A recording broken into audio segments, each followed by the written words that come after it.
Hello, I'm Eagle Gardens 1 on Instagram, and this is fucking talking shit with Eagle episode 400. Hopefully, you guys have had an amazing weekend. I sure have. A little late start tonight, but sometimes it's hard to get things scheduled around the world. I am super grateful for the opportunity to talk to Trichome Jungle. How you doing tonight? You want to tell us how you're doing, and of course, where we can find you if we're looking? Yeah, nice one for having me on the show. Trichome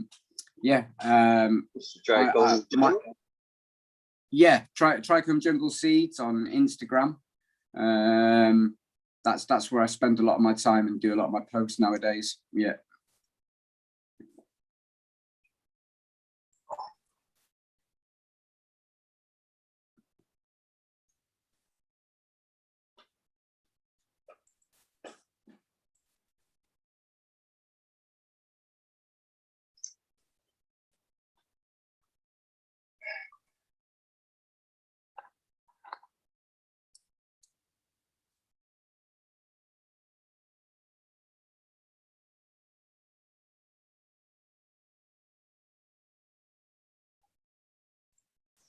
Can you hear me, Trichome Jungle? Yeah, now I can hear you. Yeah. Okay, I lost you there for a second. Sorry about that. So did you hear me introduce you? I lost you right after I kind of introduced things. Were you able to hear me when I introduced you? No, I missed that bit then. Sorry about that. Hopefully they heard me out there. Basically, I asked you to tell us how you're doing and, of course, where they can find you. Sorry about the glitch first off. Yeah, so basically Instagram is where I spend a lot of time and do a lot of my posts nowadays. Yeah, that's my main place basically.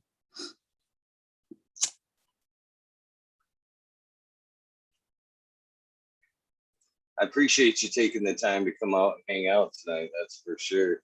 So what are you smoking on? Did you bring something to smoke on? Yeah, at the moment I'm just smoking some East Coast Sour Diesel, the original clone. One of my friends sent me some of this, and some Tropical Rose. That's my next spliff that I'm going to be lighting up. That's grown by a good friend of mine from some of my genetics. So yeah, enjoying those two. It's nice to actually smoke some Sour Diesel. I haven't had the original one for quite some time. Oh, Sour D is always delicious. Always delicious. I am getting ready to roll up a little bit of Twisted TK and a little bit of Jelly Bean from the original TGA era kind of seeds there. Really good. Yeah, Jelly Bean. I love the Jelly Bean. Sub Cool when we were back on Breed Bay. Another great guy who just taught a lot of us so much. He was just so open about sharing information and stuff like that. Really cool guy. But yeah, what else did you say? The TK Triangle Kush? Twisted TK, that's bred by Deep Southern Genetics, and that is the TJ by times his Twisted Manja, which is kind of one of his house strains. Really good. Yeah, really yeah, the TK. I've worked for the TK, but only in crosses. So I used the SFV times TK and the Tahoe times TK, both from Colorado. Did a selection from those seeds, and yeah, amazing stuff came out of them. Yeah, it's a strong one. It seems to be something that's being passed around quite a bit lately. So, or you hear about quite a bit. I shouldn't say that. So let's get to know a little bit about Trichome Jungle Seeds here. When exactly did cannabis enter your life? How did it enter your journey? Well, my first experience with cannabis was I was quite young, probably about 14, smoking tobacco mixed with hashish. probably a Moroccan type. There was some like Lebanese hash around at the time. So yeah, it was a mix of tobacco and hash. That's how I started. Actually, flowers came much later on. And when they did, it was more of a Thai stick type of thing, or a compressed Caribbean or African type of flour, but very compressed, almost to the point where it's like a compressed brick, and you could literally cut through it with a knife.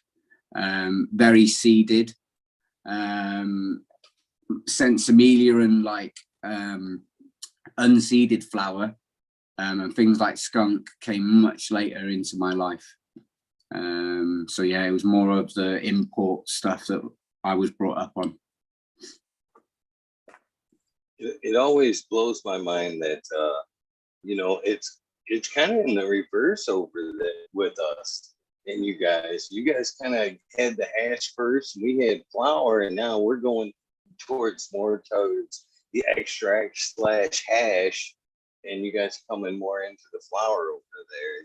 It's a weird kind of flip flop. Yeah, I think because in America you had the opportunity to plant the seeds. So you had a lot of seeds coming back from maybe the hippies from their travels, also from Mexico and South America. And you've got the climate that you can literally put the seeds in the ground in a lot of places in America. Whereas in the UK, that wasn't an option for us. We didn't have the climate. I remember starting some Thai seeds and they never even finished. So yeah, I think it was more to do with climate and being able to grow those genetics out. It also kind of throws me off the mix of tobacco with the hash as well. Is that kind of just a way to make it burn or stretch it out, or just another way to kind of add to the effects a little bit? Yeah, the tobacco. Like now, I've stopped smoking tobacco. Now and again, if I'm with friends, I'll smoke some hash and tobacco mixed. But it's not something that I smoke very often now because I've come away from the tobacco. But the effects of the tobacco mixed with the hash is definitely different to smoking it by itself. I think a lot of the tobacco smoking came from the original cultures. A lot of these cultures would mix tobacco with the hash. And then with people in the UK smoking a lot of tobacco in general, they would just mix that little bit of hash with the tobacco. Yeah, and it would burn relatively well mixed with the tobacco. The only other option would be smoking it out of a pipe or a bong, which I found wasn't super popular. People like to smoke a joint. It was something that they could pass around maybe at a party or things like this. Yeah. Definitely a lot easier transport, that's for sure. Light up and pass. You don't have to worry about breaking that pipe or hauling it around. That's it. Chillum, the chillum, like when we were in India, we were smoking a lot of chillums. And that is like more of a sort of ceremonial way of smoking, and you actually pass it round, do you know what I mean? But then even with the chillums, a lot of people will do like a tobacco mix with the hashish and put into the chillum. But I actually prefer it with just hash if I'm smoking a chillum. That's one thing that I think that's very key in the cannabis experience is the passing. What's your thoughts on that, especially with the now times where people are like rolling their own, which I get it, but I think it's such a waste. You go out to an event, you get 6 people standing around, you roll 6 good joints. It's almost a quarter. You know what I mean? A quarter ounce of weed for one Yeah. sesh for everybody to smoke their own, when that same sesh could be done with one. You know what I mean? Possibly two. You know, why waste twice as much? It's but it to me it takes away from that experience of just, you know, sharing the moment, taking that hit. This is good, you know, passing bread type thing. What are your thoughts on the whole passing thing? Are you for it, or do you think it adds? Or See, nowadays we don't tend to share spliffs so much. Like it's like when we were younger, it was more of a pass around, share type thing. But nowadays, everyone just tends to make their own spliffs. I'll pass them the jar. I'll be like, yeah, make a spliff. So everyone does tend to smoke their own. Now and again, if it's something different that someone's just harvested and they've just made a spliff, they might pass it and say, try that. But yeah, other than that, we tend to roll our own joints. I think each person sort of enjoys how they make it themselves, almost. Yeah. I can understand that a bit, but I still think that takes away. So is everybody smoking their own? So is it like, you know, a bunch of different kinds, or are we at least, you know, breaking off some buds? You know, here, try this. You know what I mean? Roll your own of this. Oh yeah, everyone's always sharing and passing out things to try. So if I go to my friend's house or if they come here, we've always got some different bits to smoke. Yeah. At the moment, we're smoking a lot of the lilt crosses. So I crossed the lilt with a lot of my mother plants from my library, and the results, we're smoking a lot of them at the moment. Lilt crossed with 100 hand slap, which is the tropical rose, and lilt with the soulmate from Bodhi. So that's the tropical soul. That's a really nice one. Been smoking a few of my friend's hybrids that he's been making. One of them, Nos, using the Hell's Fuel, which is one of my lines, which he selected a plant from, and used another male to make the Nos. But yeah, so I've got a few different things to smoke on at the moment, all smelling beautiful. Yeah. It sounds delicious, man. You guys fire looking strains if you look down on the page. So when did it go from, you know, necessarily smoking, trying a little bit of hash, tobacco? When did it kind of come into, you know, when did growing come into the whole scene? Basically, after trying some of the like lamb racy type things, imports that were coming over, we'd find seeds in them, and I just had the natural thing to start popping some of the seeds, and they would germinate and they'd stretch up on the windowsill and die, and it was just like, okay. And then one time I decided to grow some outside, and they actually grew, but they never finished flowering because our season is just so short. Then I got a light and decided to try and grow a plant under a light. And this was still at a time where we hadn't figured out the whole, when it goes to 12 is when it starts to flower. So it was literally just a plant vegging up.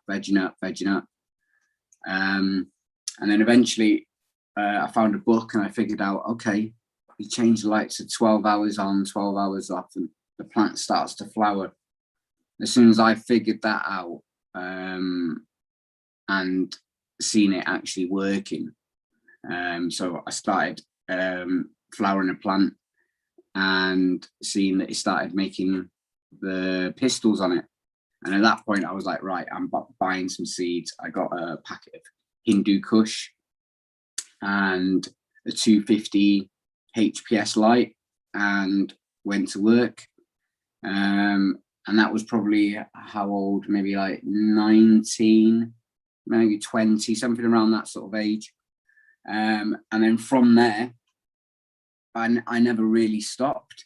The breeding came much later. So after a few years of collecting different genetics and things like this, I found some seeds in a nice haze plant in Holland.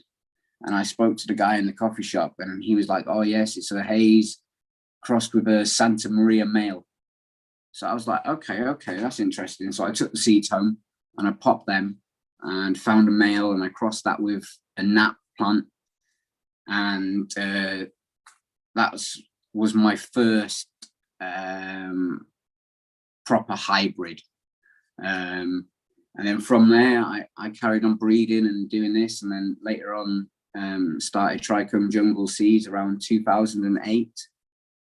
So, and that was at the time when a lot of us were on Breed Bay, a forum back in the day. So Subcool was on there, Dynasty, Professor P, Bodie, Sonic. There was like a really good crowd of us, Texas Kid. Yeah, loads of us anyway. So it was a cool little community, and everybody just was just very open to share information and show what they were doing.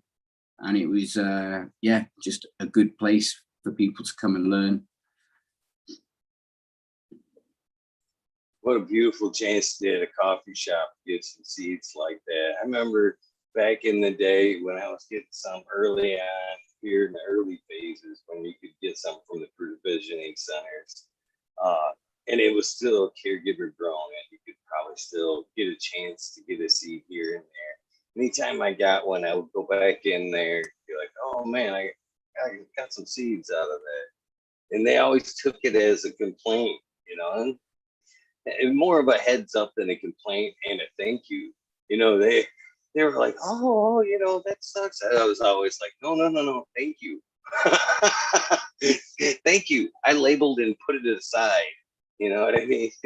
You know, I always looked at those as, you know, nice little opportunities, not necessarily a bad thing. So, and it seemed to work out well for you. What a golden opportunity it seems like.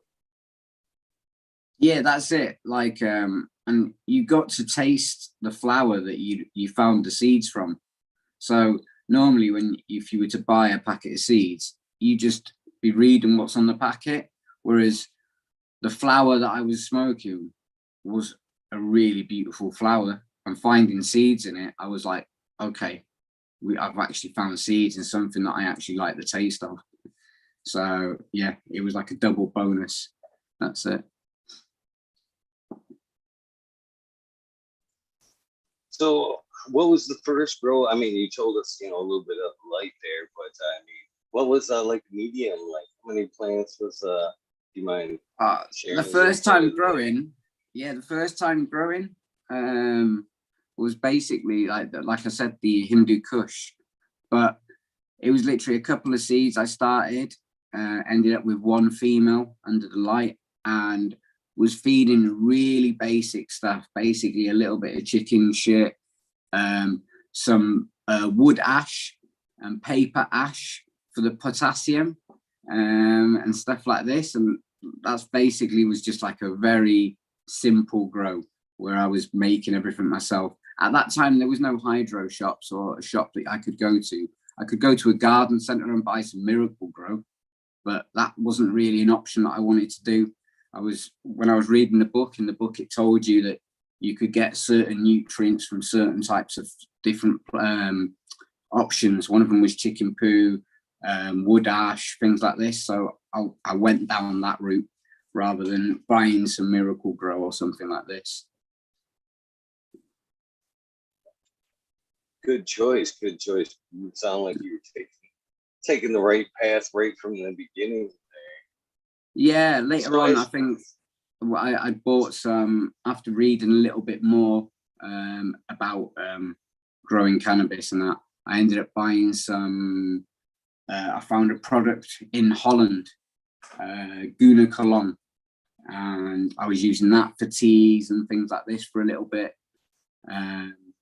But yeah, later on, I moved over to like a bottled feed, which was a BioBiz, and I used that for many years. So yeah, and soil was always my preferred way of growing. I've grown many other ways since then. So after coming to Spain, I started growing in cocoa a lot more. I've done a little bit of deep water culture, but now I'm totally back on the other end, organic, making my own ferments and teas. And yeah, basically just at the moment using like a super soil mix, but still feeding them like stinging nettle tea, and I'll be moving on to some other teas later on and ferments.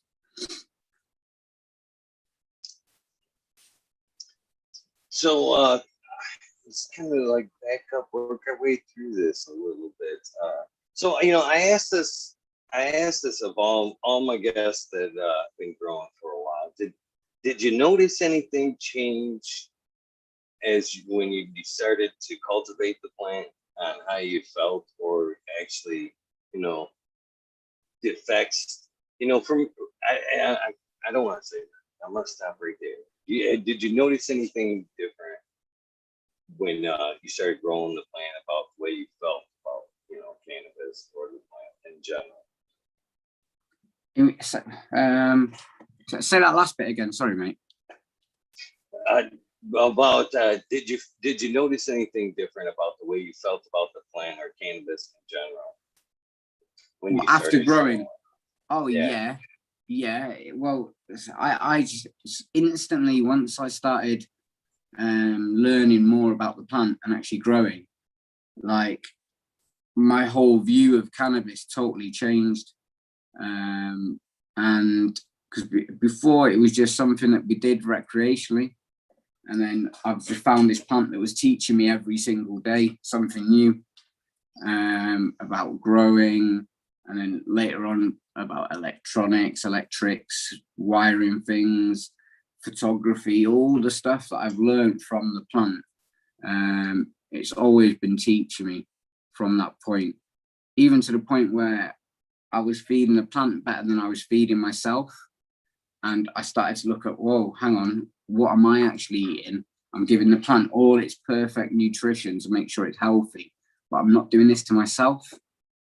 And so, yeah, growing the plant taught me to start looking after myself more as well, and start giving myself what I actually need nutritionally and things like this. So, yeah, definitely made me look at everything differently. Yeah. That is such a common answer, and I think that's one of the reason I asked is because I really believe that's one of the most beneficial parts of cannabis, to be honest with you. And that's one of the biggest reasons I encourage growing the plant, is because that's, for me and a lot of other people, that's when I noticed the change too.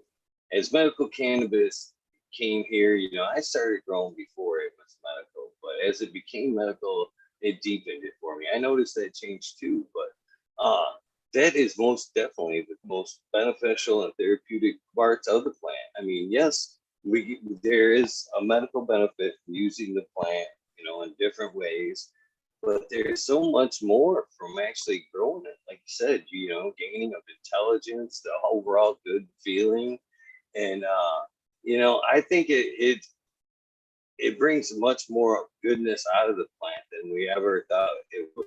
So I think that's huge, the cultivation side of cannabis. I think that's the more beneficial side of it all. Yeah, I mean, the smoking and the using of it is good, but man, the growing side of it, I think, is equal to the consumption, to be honest with you. Yeah, I think just humans in general, especially in the Western world, have lost their connection to a lot of things.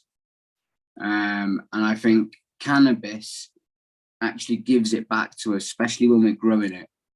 and it helps us connect back to nature, farming, growing stuff, nutrition, all of these things that we're missing out on, that would have been just normal everyday knowledge back at one time. Everybody would know how to grow something. Everyone would know what they should be eating. So yeah, I think definitely helps us connect back to that side of us.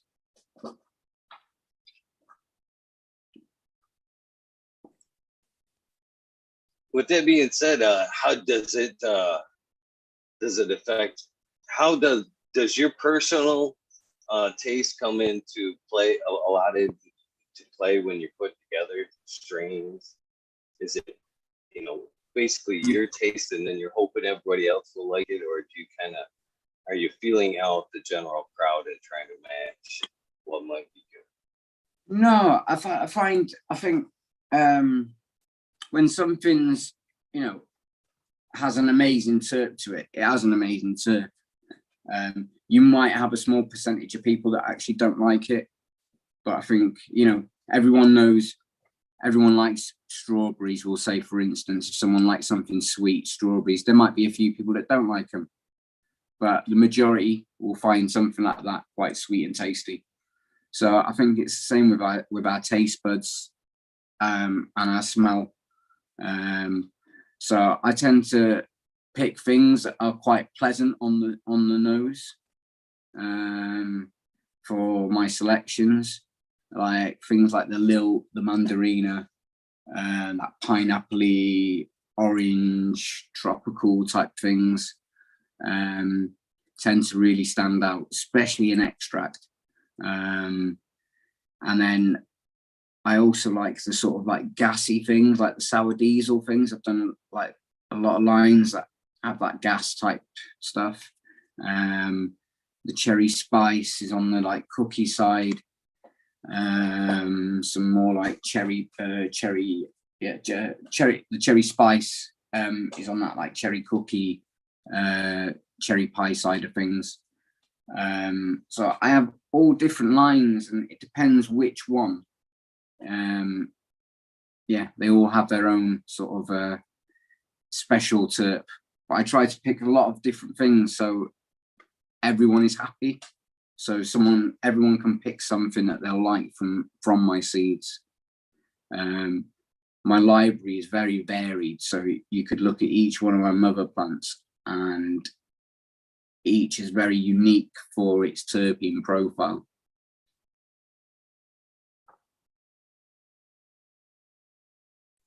It's kind of hard to do with a full menu like that to get a unique terpene profile for each individual strain and cultivar. And you've got a pretty impressive menu from what I've looked at. But we're rushing. We'll work to the menu.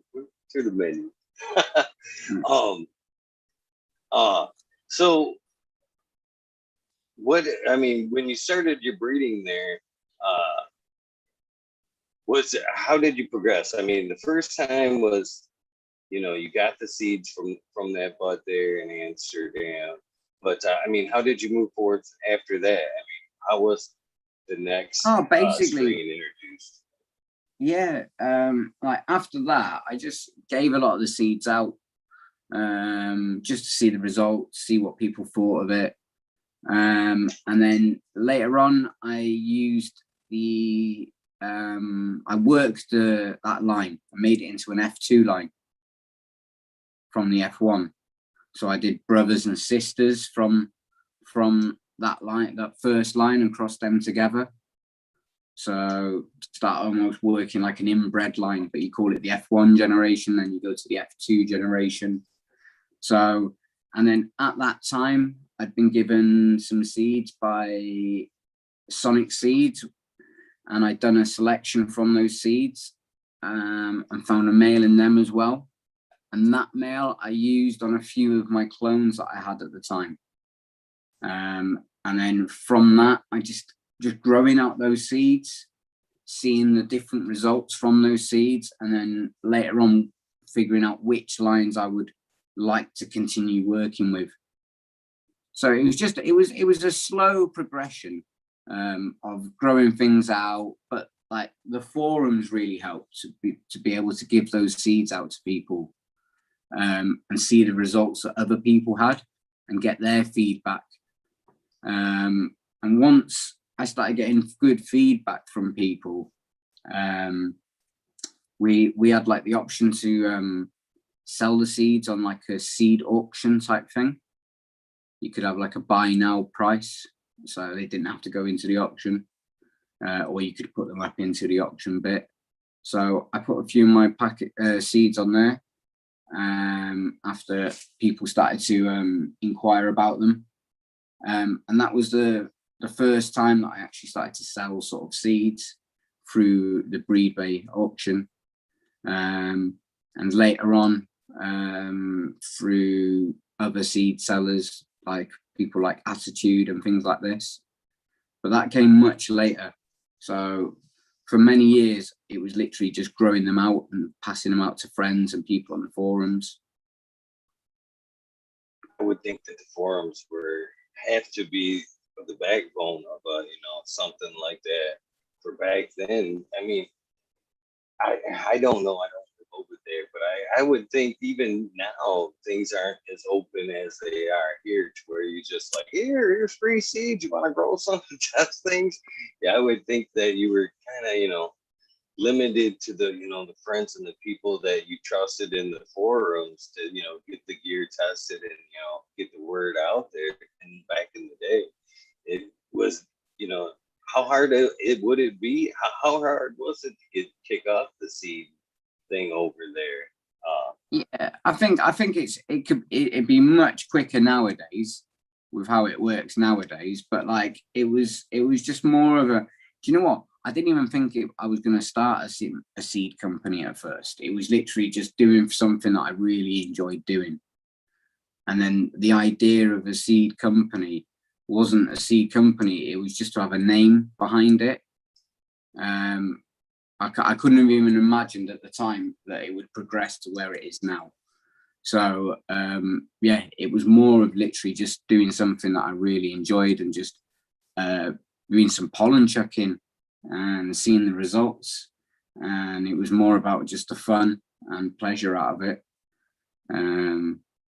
But yeah. Well, shout out to you, brother, for putting forth the effort, making it happen. Because like I said, the more people that we can get growing, it just, with more people we can get healthier, we can get more people into the community and discovering all the great things that cannabis has to offer. But overall, it helps. It helps. I'm, congratulations for getting a seed company out there. I mean, and thank you because we can't grow without seeds. Well, we can, but it's harder to get clones. It's easier to pass some seeds, especially around the world. I mean, how do you feel about seeing your strains pop up around the world? That's got to be a pretty humbling feeling. So no, that's like part of like that's what. Yeah, it's such a nice feeling. It keeps me doing what I do in it, just to see the work be appreciated by people like all around the world, in it. So yeah, that's an amazing feeling to have. But I appreciate everybody that buys my seeds and like every bit of support that anyone gives my company. Yeah, I really appreciate it from everybody. But yeah, it's such a nice feeling. So what was the name of number 2? Did you name 1 and 2, or were they just, this is what they are? Are they still available to this day? I mean, do you keep some for, have seeds for personal reasons? Yeah, so the first crosses, it was I named it Mantis in the end. So it was Mantis F1 and Mantis F2. I made the F3 generation as well. I made a few different Mantis crosses that have been available. So yeah, people have grown them out, but they're not lines that I work with too much nowadays.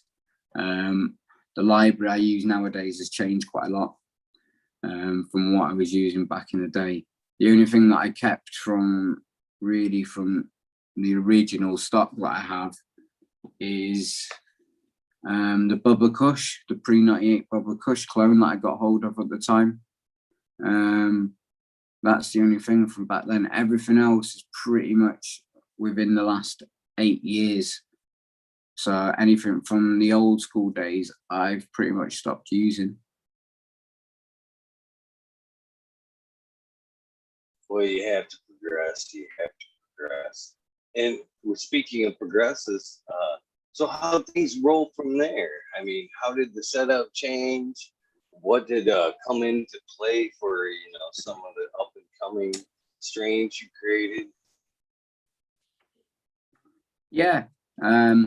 Well, since I came to Spain, I got to grow out a lot of stuff outdoors. So that changed a lot of things for me. The selection process. I'd grown outdoors in the UK, but it was always the plants that you could select for there was very different. Here you could grow out anything that you wanted outdoors. And we've got quite a long growing season.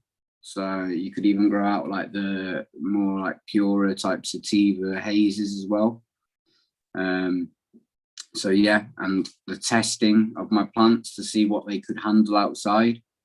That became a big part of my my breeding as well. So selecting the strongest plants that were resistant to different pathogens, different molds, mildews, resistant to bugs. So yeah, that definitely changed my my style. But my breeding, I think, has always been about flavor. But now the variety of flavors that I have in my seeds, I think that's opened up a much wider area now. So yeah. Super excited to hear that you're doing some breeding outdoors. Is that true today? Do you concentrate more on breeding outdoors, or is it like a 50-50? You have some indoors, some outdoor? Yeah, both really. But I try and grow all my plants indoors and out and test everything indoors and out.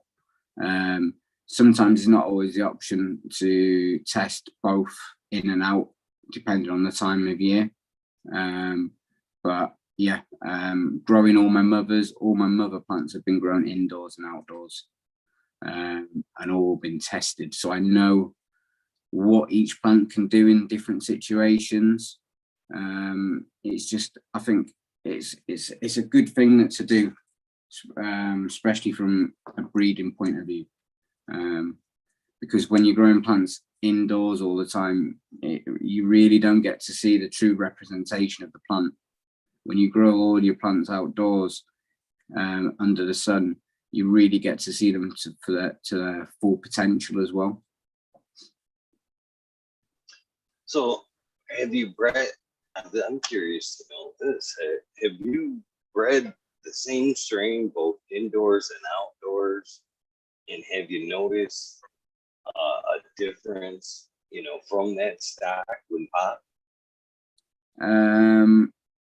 Yeah, no real difference. But then I'm using the same mothers and fathers. But then if I start doing a selection outdoors, that could change things if I did compare to a selection indoors. But yeah, on the actual seed stock, do I notice anything different? Not necessarily in the stock, but the offspring.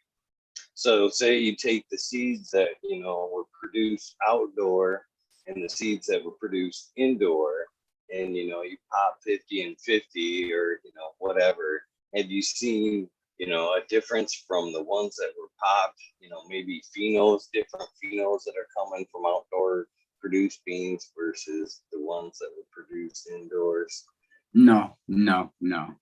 I'm not seeing any genetic variation from outdoors compared to indoor seeds produced. Because we've got quite a similar environment in and out here. That's what I try and keep it at anyway. So the temperatures outside, maybe it gets a little bit warmer outside when we hit those hot spots. But then we have good airflow outside. So the plants, they still even enjoy those hot days. I think some of my selections would be for plants that can tolerate heat a little bit more as well. That's one thing I think I was discussing with one of my friends from the UK. Whereas maybe when I was in the UK, I would have selected plants that could handle those cold spells a little bit more. You know, that's another reason too why I'm hoping that they stay breeding outdoors. You know, I honestly think that with a lot of breeding, and maybe you can correct me if I'm wrong here, but I honestly think if we keep breeding indoors, we're gonna kind of weaken the plant for, you know, outdoor runs myself. Any thoughts on that? That's why I was so excited to hear that you're actually producing, you know, some strains outdoors. 100%, yeah. So what people have started to do is take a lot of hybrid seeds over to Morocco because they want to grow feminized seeds over there. But since they've done this, so they had plants probably came from places like Lebanon, Pakistan, and that originally, and they grew them in Morocco. And then these plants acclimatized to that, to the surroundings. The farmers selected those plants over time, and they had harvests of hashish, and they never got mold. Yeah, they never had mildew, nothing. Once they started to grow the hybrid seeds that were grown indoors, made indoors, maybe even made outdoors as well, but hybrid seeds in general, innit? But a lot of them made indoors, grown out in Morocco, everything just started getting covered in powdery mildew, like crazy amounts of powdery mildew. So my friends were telling me, like, the farmers over there thought it was like more resin on the plants to start off with. So that's like they didn't have the education about powdery mildew because it was never affected their cannabis plants before. But since they started growing the hybrid indoor seeds outside, things were getting destroyed by powdery mildew, molds probably, and I imagine bugs as well. That would be another thing that they wouldn't have built a resilience to, just because indoors is a much cleaner environment, so you don't have the opportunity to do those tests.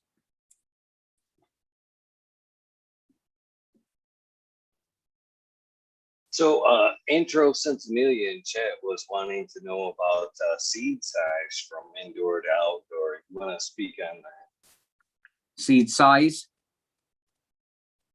Yes, sir. Okay. Yeah, I think outdoors you can get a fatter seed.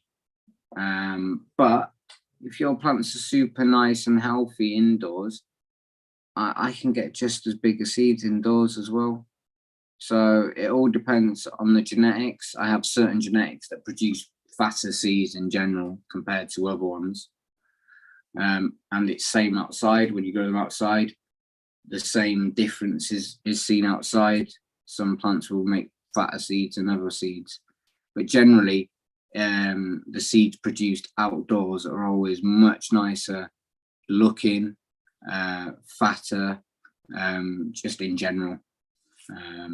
Yeah.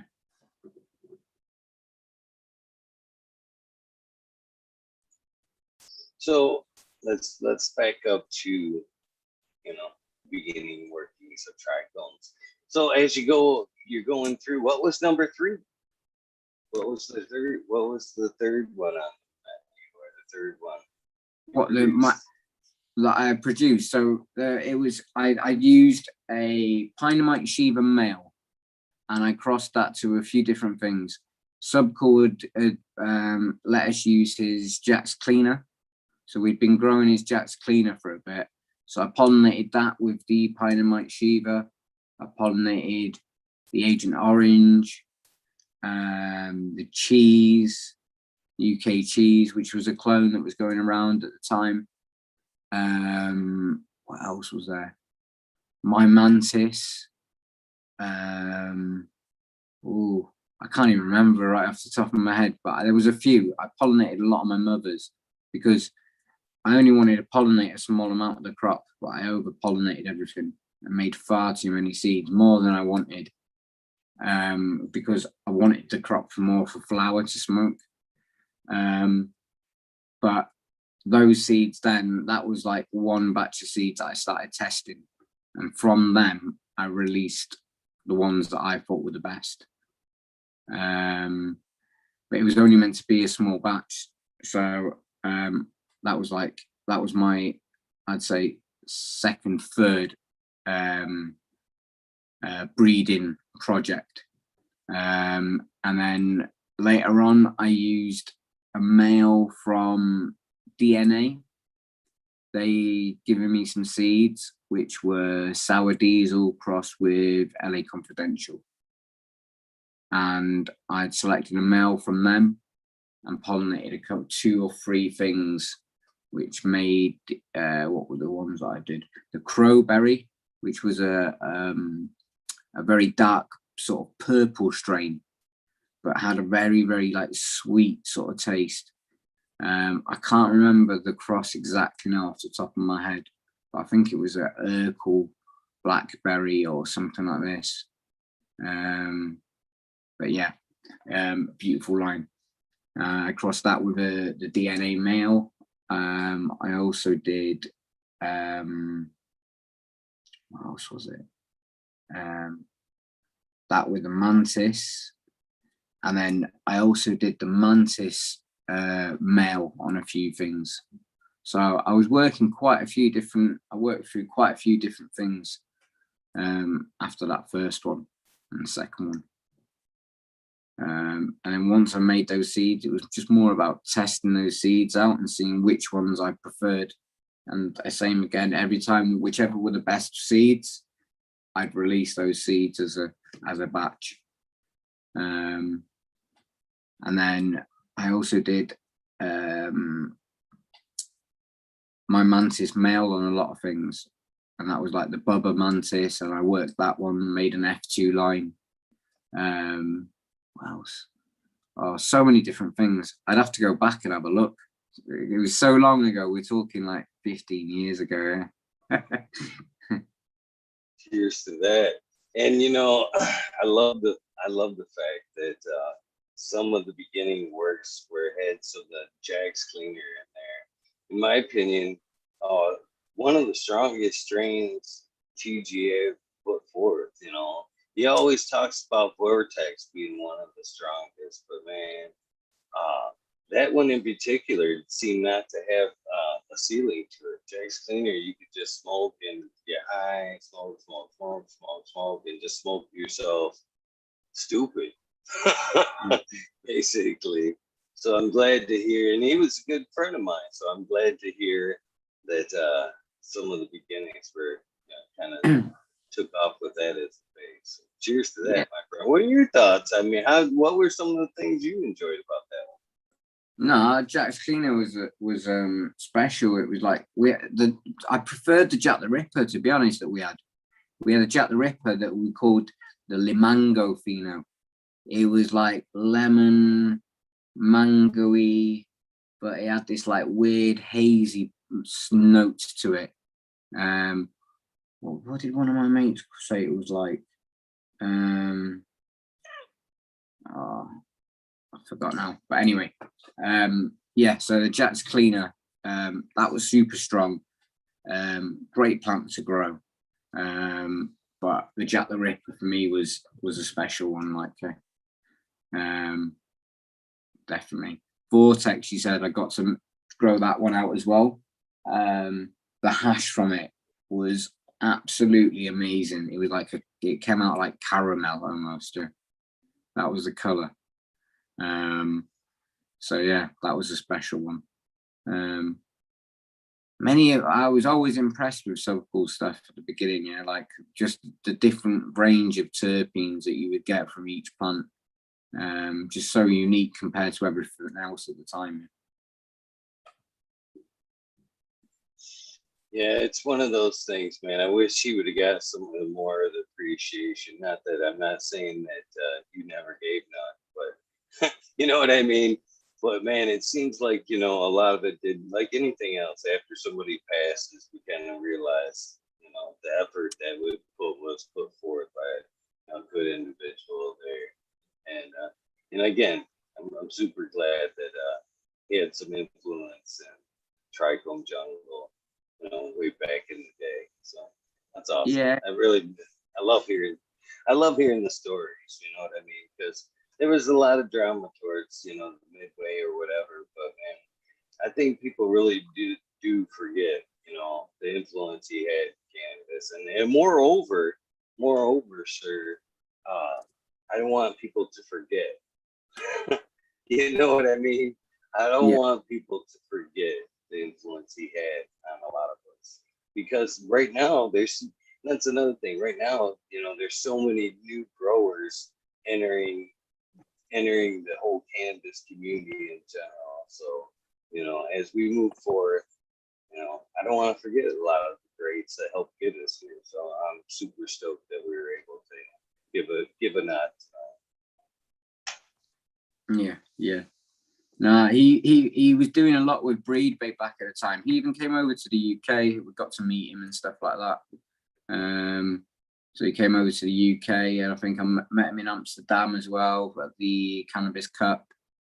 So yeah, and he'd always have time for you online. Do you know what I mean? If you ever ask questions about breeding or anything like that. So yeah, cool guy. That's it. So more about Trichome Jungle. So what would you say was the first one to kind of pop off? What was one of the first ones to really take hold for you? Mandarina. I think that's like probably one of my flagship strains. It's quite well known in Spain and Europe and that. So Mandarina Kush became quite popular. Later on, the Orange Soda, that one was another one that became very popular. Jungle Juice. The Jungle Juice was a sour diesel cross and crossed with my Jungle Kush male. And then the Orange Soda was the same sour diesel crossed with my Mandarina. Both sour diesel reversed, so to make like a feminized line. But before that, I'd always done regular seeds. I'd never really messed around with feminized. So that was like my first feminized release in seed form. But before that, I'd always been regular seeds. But Mandarina is definitely like a unique one. That was what I won my first cup with as well. So I entered the cup in Spain with the Mandarina hash and the Mandarina flower, and won first place for both. So I think that helped get the strain noticed a little bit in Spain to start off with. And anyone that makes hash with it, it got quite popular in Morocco. They started making hash with it in Morocco as well. So there was like batches of Moroccan hash coming over of Mandarina Kush, Orange Soda, and they have like a category in some of the cups, which will be like a old school hash or like import hash type section, and Mandarina Kush and gingerbread, which is another Mandarina cross, always placed in the cups. And the Orange Soda did well at one of the cannabis cups that got second place as well. So that was first place and second place with them. But it's just because those Mandarina terpenes really come through in the hash. And the plants, I think, grown out in Morocco, again, genetically, I think they've just been able to handle a little bit of the stress. They don't dry it in the best way. So, they're very rough with the way they do things. At one point, they would dry the plants on rooftops, on hot roofs. in the sun. So, and then make hash out of it. So it's been changed. They do actually put it into like barns now in the dark, and dry it in a slower manner. But I think just the mandarina just puts up with a lot of the stress, and the terpenes really still come through in the hash. So when you get the hash and you break it up, you can still, it just smells of like you're cutting up oranges almost. Man, I can imagine that roof dried bud produced just an erotic hash. I can imagine that shit just put you out. I can see that being converted very quickly to the CBN there, just being super potent as far as pouch like that. I don't know. Yeah, It's amazing how as we learn, tech changes. Is you think sometimes tech changes for a good way? Sometimes I think it's not necessarily always for a good way. Yeah, but definitely the mandarina is something that I'm going to be bringing back at some point, because I haven't had seeds available of the mandarina for quite some time. I've got some like mandarina crosses, so I've got the mandarina crossed with the lilt. That's one line that's got the mandarina in it, and the mandarina with the soulmate, which was the tropical cocktail. So, but I've not had any pure mandarina seeds available for some time. So I think I'm probably going to work that line up eventually again. But at the moment, I'm just working on a new cherry spice line. That's another line that I just haven't had available for it's got to be a couple of years now. And people are always asking about it. So I'm working that line to bring back a new cherry spice at the moment. Also working on a new lilt line, a back cross lilt. And then once those two are done, they're going to be the next new releases. I'm just testing out some new things at the moment. So I made the soulmate from Bodhi. I selected a male and a female. The male was used to make the sacred selections, which is a list of like 9 strains. And what I've done now is used the female soulmate and reversed it to make the feminized seeds. So I'm just testing them out at the moment, just to see what they all come out like. So I've done 13 new crosses, but from those 13, whichever are the best will be the ones that I eventually release. So yeah, just testing them at the moment, and then eventually a little bit of stress testing, make sure that none of them herm too easy, and whichever ones can put up with the stress testing will be the ones that I'll release. I appreciate the fact that you're actually doing a lot of testing, man. There's so many people just throwing out F1s out there, untested F1s, that it's very discouraging. I think it's good to know there's still a lot of quality breeders out there doing some testing before they throw out their genetics.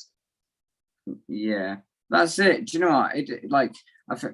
I'm always stuck with space, but a lot of the breeders in America, I'm seeing that got huge amounts of space for them just to pop a few seeds and do a test. It takes no time. You just got to make sure after you've made your seeds, 3 months of testing is what you really need to do minimum, isn't it? I think like back in the day, we spent a little bit more time on things as well. We'd take a year before we'd even release something. Everything seems to have sped up a little bit at the moment. So yeah.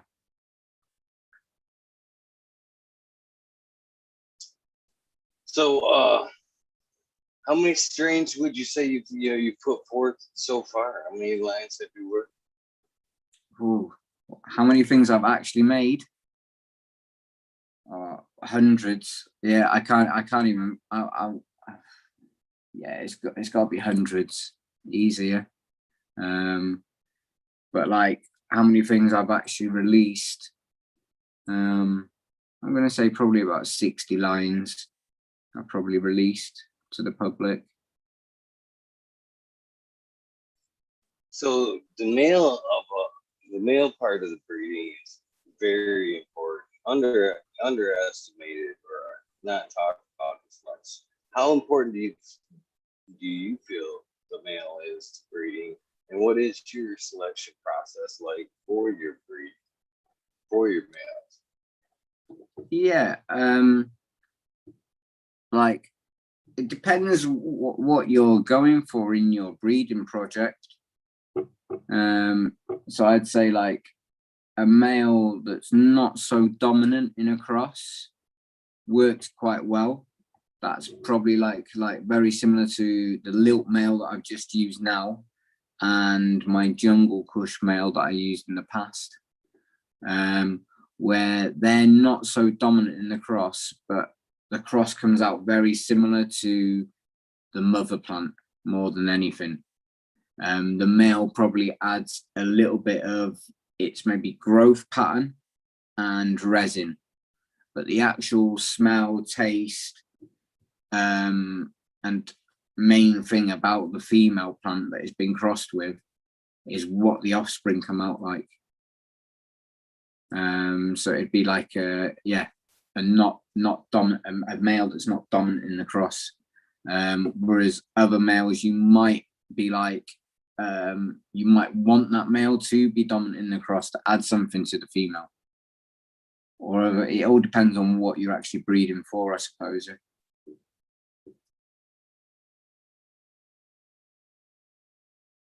So do you flower out your males? I mean, how long of a process is it for you to find the male? I mean, do you actually flower them out and then pick, or do you just have that gut feeling, just from structure and years of experience?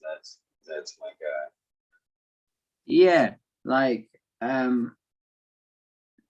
see, my main thing about selecting a male is I've got to have grown at least a set amount of numbers of the female plants from that same generation.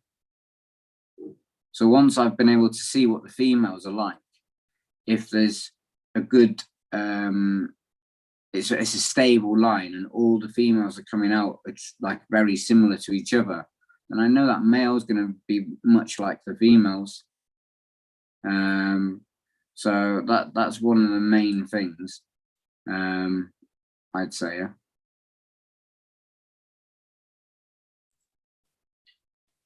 Nice. So basically, because I'm fixing to throw another strain together. It's been a minute, but in my strain, my male process, so I should be looking for something that has good structure. I mean, the best structure possible out of whatever males that I see. And how am I gonna actually, as far as trichome production, can I see that in veg, or will I have to flower him out? No, you flower him out to see that as well. Yeah, you need to flower out the male fully to get where it's producing the resin. That comes much later, I find. But what I'm noticing, like those males with more resin are much more dominant in the cross. So it all depends again what you want to select for. But flowering out your males fully is a must. I'm just doing a selection at the moment, but this is for the new cherry spice line, but I already know what I'm looking for, so I've been able to get rid of most males before I flowered them out, just on growth pattern. So I'm selecting for the more shorter indica type males. So any males that's not showing those signs are getting rid of straight away. So I know what I'm looking for there. But yeah, flowering out your males fully is always good. So the ones that I've selected now are getting flowered out fully. And then I've already taken clones off everything. So whichever male is the final selection will be the clone that I use and keep. You know, Sub always told me that your last male to show would be your most neurotic or most strongest male. Any thoughts on that? Yes, well, that's what I've actually done for this round. So this male that I've just selected is the last male to show its sign, yeah, and last drop in pollen as well, yeah. But it was the #1 plant from the beginning, from seed as well, and it was the shortest plant, and it's a very sort of indica structure. So there's been certain reasons why I picked that male. The earlier pollen, I think droppers would have been bad, but with the genetics that we're using nowadays, I don't think that's the case so much. I think in a field back in the day of landrace type ones, if you were using those early dropping ones, yeah, I think no, they wouldn't have been the plants. But I think with the plants that we're working with nowadays, it's not necessarily the case. But it's something that I do with a lot of my selections in the past and present. You know, I'm a little bit curious on the other side of things. If say you were looking for a female, if your notes are that tight, I've heard a lot lately as far as like seeds popping. That first one to pop, you know, would be the most suited for that environment. Any thoughts on that? And if you know that be the case, you know, would that be something in your notes that you may lean on later on as a good phenotype? And you know, with that being said, too, a lot of ones I've grown out have been some of that misfits. The last to pop, you know, the one I had to baby a minute, but it turned out to be second round. She snapped out of it, and, you know, to be killer. Do you ever coach any of those along? I guess so. Is there any thought to, you know, first and last to be pop? Yeah, like I'm taking notes from the very beginning. So once I start the seeds, I'll start taking notes.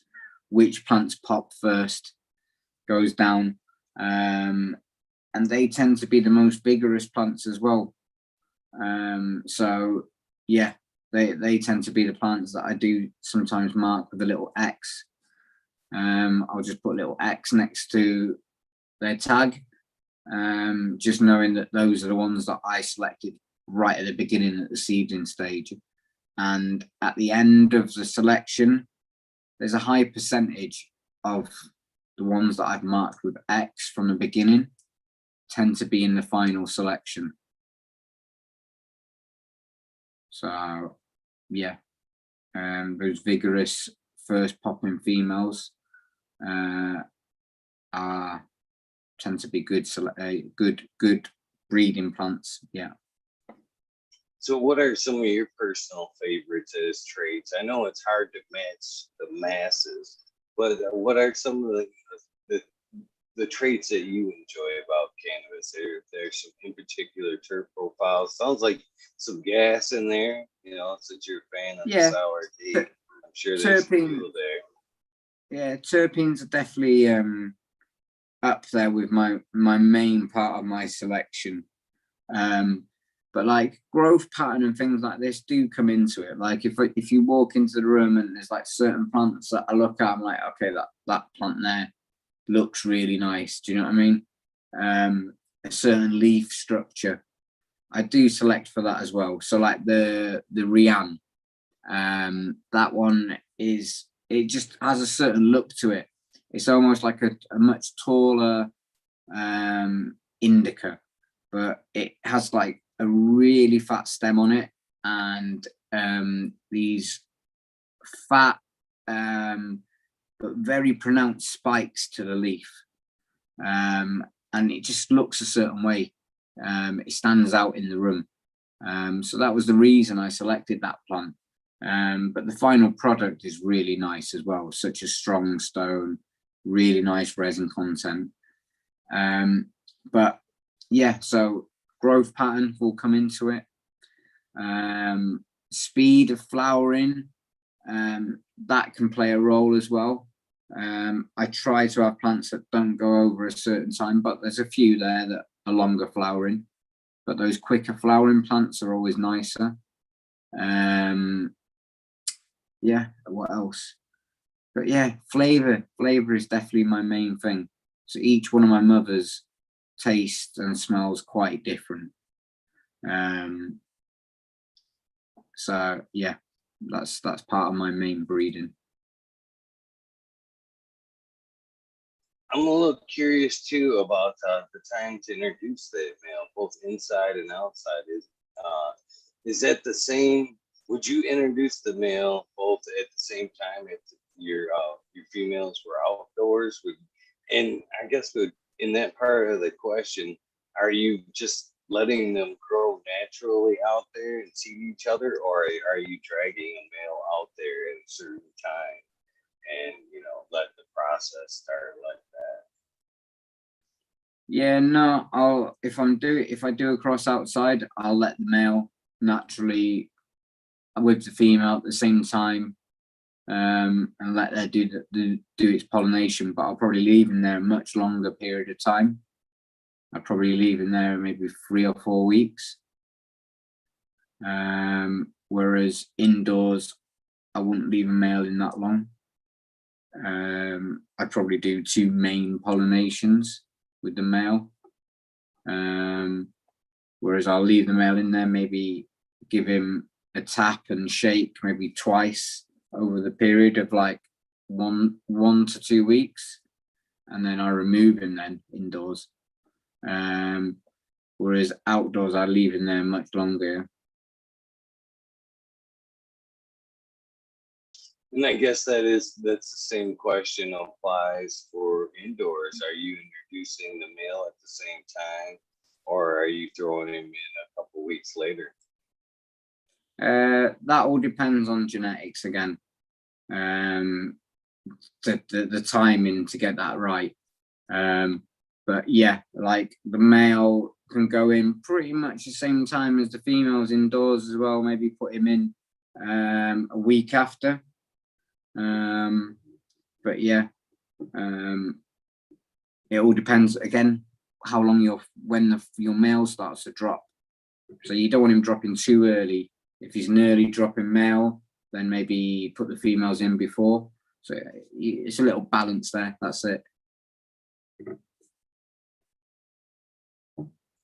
So out of all the strains that you've worked with through the years, which are some of the ones that are stood out, and is there any other ones that you wish you had worked with today? Yeah, the something that I missed from the past is definitely the crowberry. I missed that plant. That was a really nice plant. What else? Yeah, no. But then from the new lines, I think I really like the Shiva Stash. That's one of my favorite lines. I'm just working that a little bit more at the moment to make some new crosses. Yeah.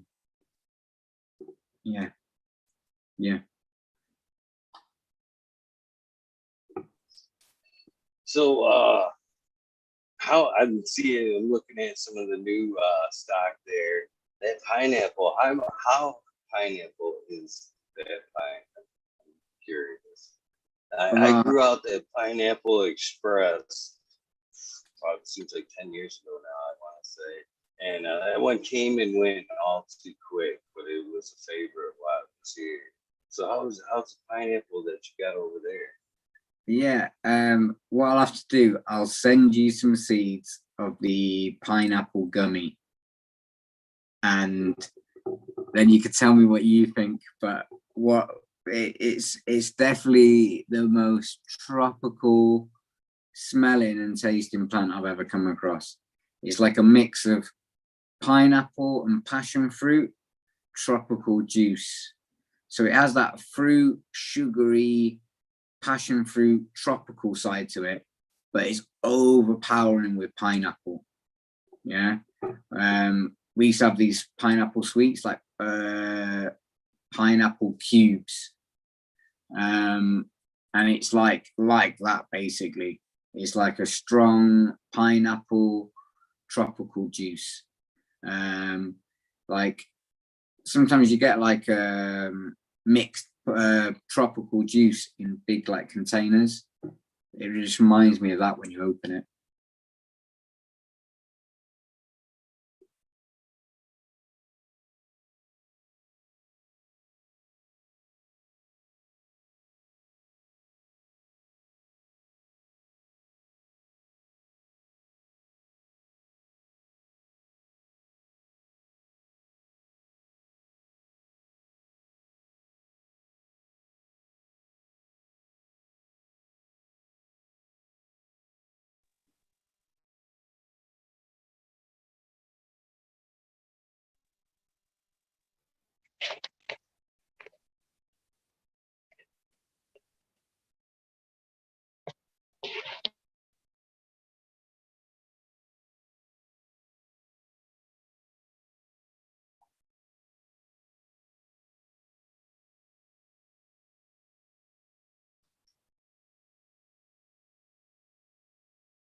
Hey there, you back?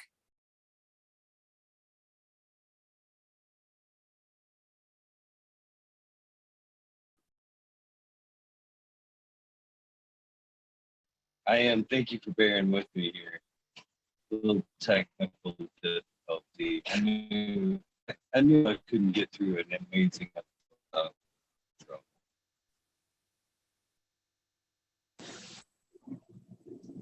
I appreciate you being patient, my friend. Can you hear me? Yeah, I can hear you now. Yeah, all good. Good. So, trying to remember, got a little squirreled in the drop there. Oh, we're talking about that amazing pineapple there. So how big of a key factor is plant structure when you're looking for your females there or picking out strains? Yeah, again, it all depends like on the line, but like the pineapple gummy and things like that, and the lilt and things, those ones have a tight, more sativa type structure. Whereas I'll say the cherry spice is much more on that indica, what people typically know as indica, fat leaf type with a much more cookie type structure to the nugs. So it all depends on which lines. But bag appeal, they tend to all have good bag appeal. If people look on my page on Instagram, you get to see a good representation of all my different lines, and you can see the different bud structures between them. So yeah, but that plays a big role in selecting. Final selection comes down to this. So when you've got the nugs and you're trying them all and smoking them all, and which ones stand out when you look at them, so you try and find one that has it both. The only plant that I have that I say wouldn't stand out compared to other things is the sour neo. It's much more like sativa-y. The bud structure is not super solid at all, but the flavor is like some of the best stuff that I have here. It's definitely one that I always go back to. So with that being said, I can't help but wonder how big of a flower or how big of a factor is flower time in your breeding as far as are you keeping that in mind for like the end game as far as what people are gonna want? Because that's a funny thing. I don't think people are patient enough in flowering time. There's some great strains out there that you can get in 50, 56, 65 days. But man, some of the fire strains are really the longer flowering time strains. So how do juggle that and keep everybody happy? Yeah, I'm gonna say like most of my older lines and that were always like a little bit longer flower, more towards like 10, 11 weeks. Some of the sour crosses that I did, they were around that sort of length of time. As I've come to use the lilt, that's sped up a little things. The mandarina lines are a little bit longer. The jungle kush lines weren't too bad. They all came out like around 9-10 week mark. But some of the lilt lines, I've got some of them to come out really quick. So the lilt crossed with the Skittles came out super, super fast, which is the opal fruits. And the Kaifi, which I crossed with the Lil, and I also crossed the Kaifi with the Soulmate. The Soulmate Kaifi was Raspberry Soul, and the Lilt's Kaifi was the Pineapple Incense. And both of them came out super fast, super quick. They're like done in like 7 weeks, 8 weeks max. So they've come out really nice. But then a lot of the other ones are more around like 9-10 week mark. I think some of the tropical rose went to like 11 weeks. One of my friends did one. I think that was about 85 days in the end. Something like this, 90 days, yeah. But the new lines I'm working with now, which will be the more indica type lines that I'm going to be releasing, those ones I'm going to be selecting totally for all the fast flowering plants. So those new lines will be super short, super quick flowering, which will be a little bit different to all my other ones, which I'd say I'm more on the sativa hybrid side of things.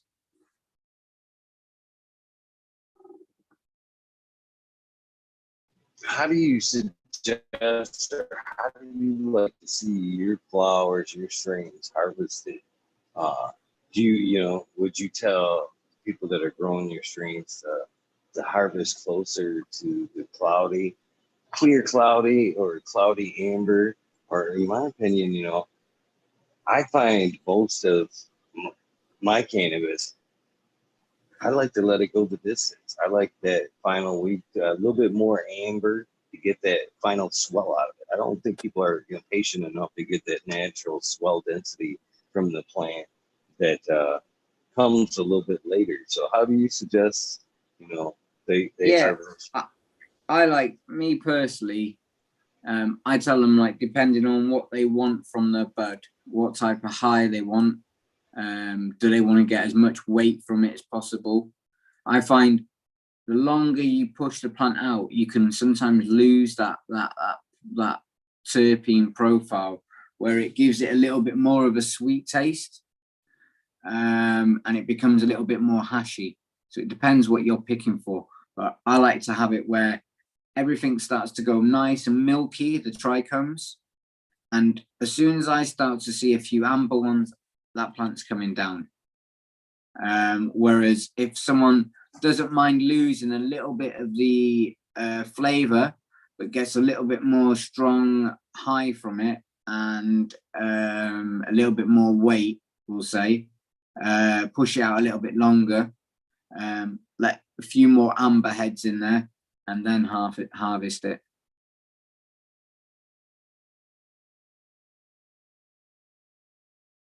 Good advice. Good advice. What is your in particular preference there? Yeah, I pick as soon as I see those ambers, it's coming down peak for me. So I retain that really nice sweetness from the terpenes, and nothing starts to degrade at all.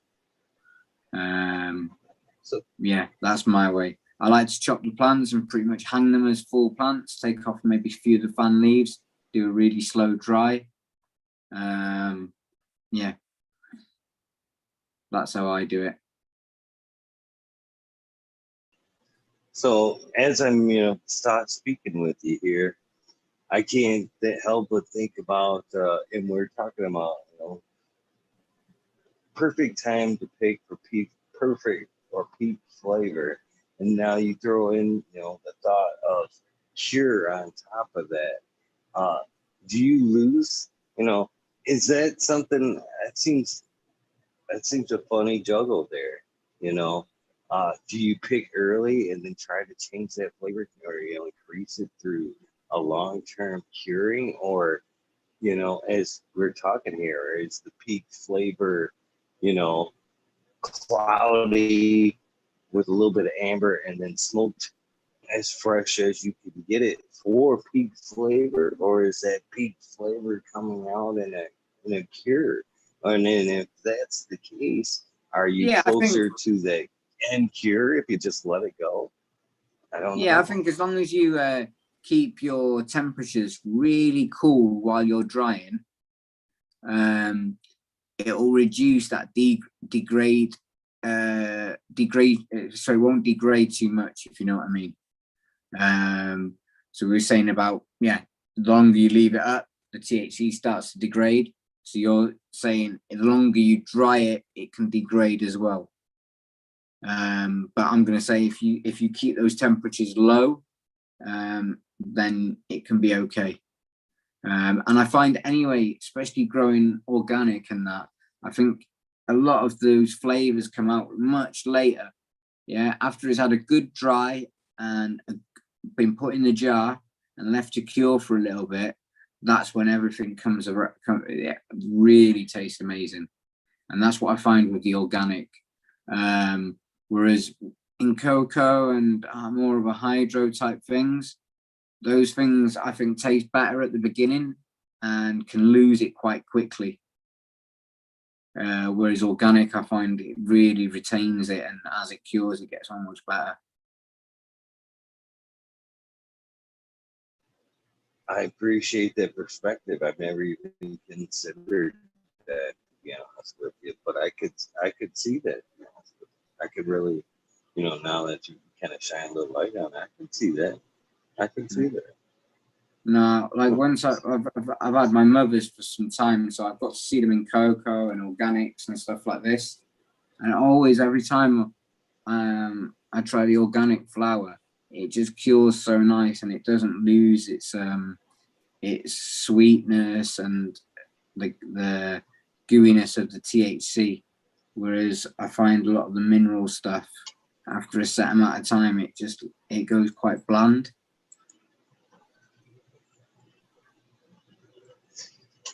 So, you want to walk me through your harvesting process there, if you would?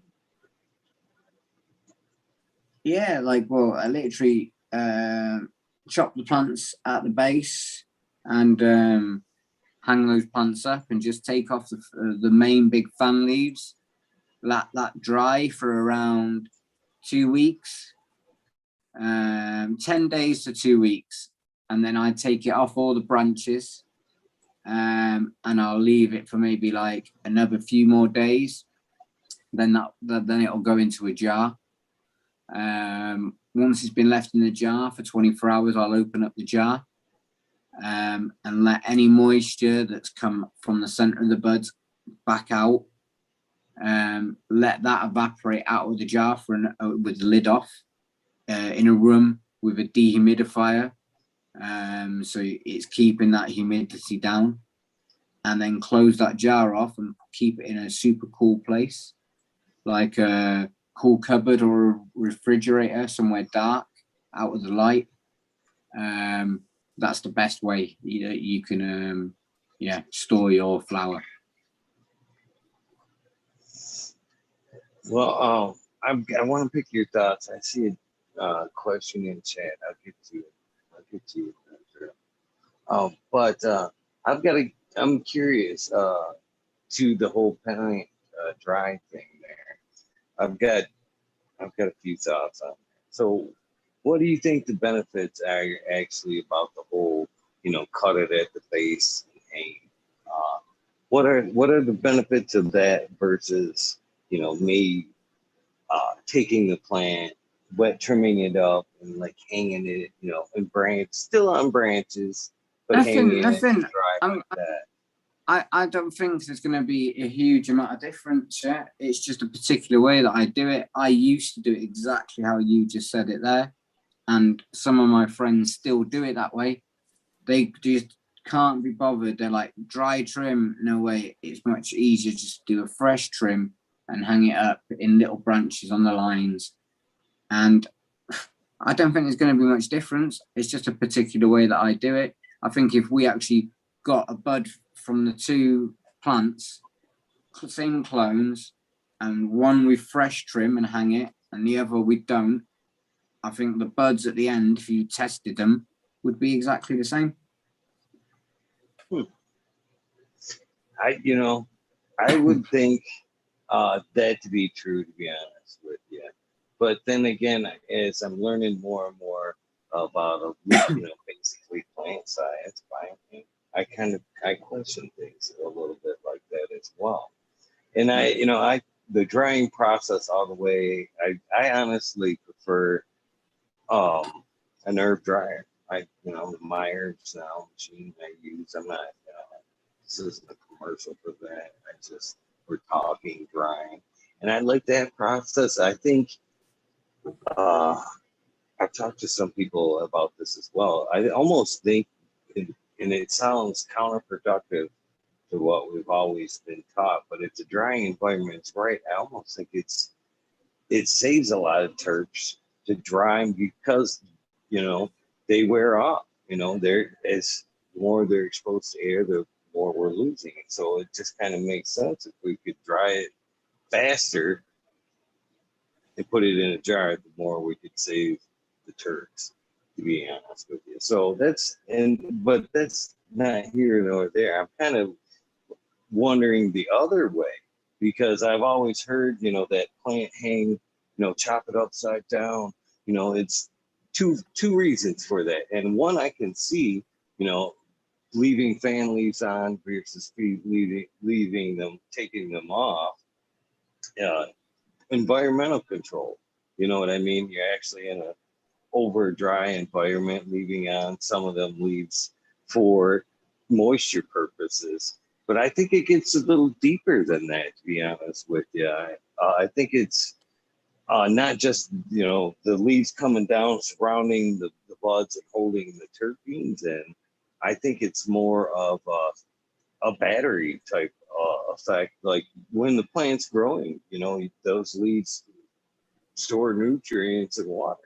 So I think that plays a role actually in the hang dry process versus, the wet trim. I think there's will be a little bit of difference there, because just like when you cut a rose, you put it in a vase, it's still going for a few days. As long as it's getting that water and nutrients, it's still kicking, it's still trying. And I think when we wet trim and, cut everything off it, she's dying and going through that dry process way quicker, to where I think when we cut it at the base and just let it, everything fold over on her, there's more water, nutrients, and, she's kicking for a little bit longer, and maybe even going through a slightly different chemical process towards the end, maybe putting out some more terps or something. Yeah, you could even say that a wet trim compared to a dry trim, when you dry trimming, much more resin will fall off the plant, no? Yeah. When you're wet trimming, the trichomes are at a stage where the heads aren't going to fall off those trichomes very easy. Whereas once it's dry, those trichome heads become a little bit more brittle and can break off and fall off much more easy. So some of my friends don't like to dry trim. They reckon they lose more trichomes. I can see that. I don't like the dry trim. I'm not a fan of the dry trim. I think that's to do with my hash to agree reasons. I've always used my trim for my bubble. I've always found my bubble to be better if I wet trimmed. Yeah. Do you know what I do though? I have like a big screen. So I trim over the screen. So at the end, once I remove the screen, I have a nice amount of sieved hash. And then same with like if I do a seed harvest, every plant will be I collect the seeds over a screen again, and then each one of my plants will be sieved, and I can see the resin off each plant. I think that's another part of my selection as well. See which plants produce nicest resin. With a name like Trichome Jungle, I would think that's part of the. That's it. That's how it's. The name sort of did come about through that type of thing, innit? So I was thinking glandular trichome seeds, and then it just Trichome Jungle seeds. So yeah, I stuck with that name in the end, but it was to do with strains that would be good for making hash. So all those more alcohol soluble terpenes, those ones when you make the bubble, you don't lose anything in the water, basically. So has flower production or the demand for flower over there changed that a little bit? Because like you said, it humble beginnings for hash, and we kind of bred strains for hash in the beginning, but has it changed in at all? As more and more flowers being sold over there, has Yeah, I think if you changed a bit? Yeah, I think if you breed strains for good extract and hash, they tend to make good strains for smoking in flower. It's not always the case. Some things do smoke better in flower, but I think in general, you're selecting for good terpenes that come through well in hashish. So yeah, I think I'm sure I'm gonna, because there is a difference in my opinion. I'm sure it might make a few people mad with this statement, but like there's some things that smoke much better in flower compared to extractor. The purples in general, in my opinion, it's a beautiful flower. Smells good, doesn't make great extracts at all, and in my opinion, isn't the strongest. But it doesn't have beautiful bag appeal. Is it? You know what I mean. So in that case, breeding for just flower and beauty of the flower is a key factor, and I think that's true for a lot, man. So, are some of the more beautiful flowers, in your opinion, also great extracts, or is it just straight up trichome production that makes the better hash? No, some of the things that just don't have super trichome sometimes, but have a very unique terpene, will make some amazing hash. So it all depends. But again, all depends on genetics.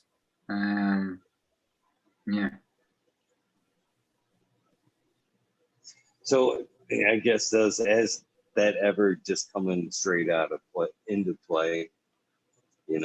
Sometimes the prettiest flowers aren't necessarily the strongest, but have you had some that's made the menu because it was just a drop dead gorgeous flower?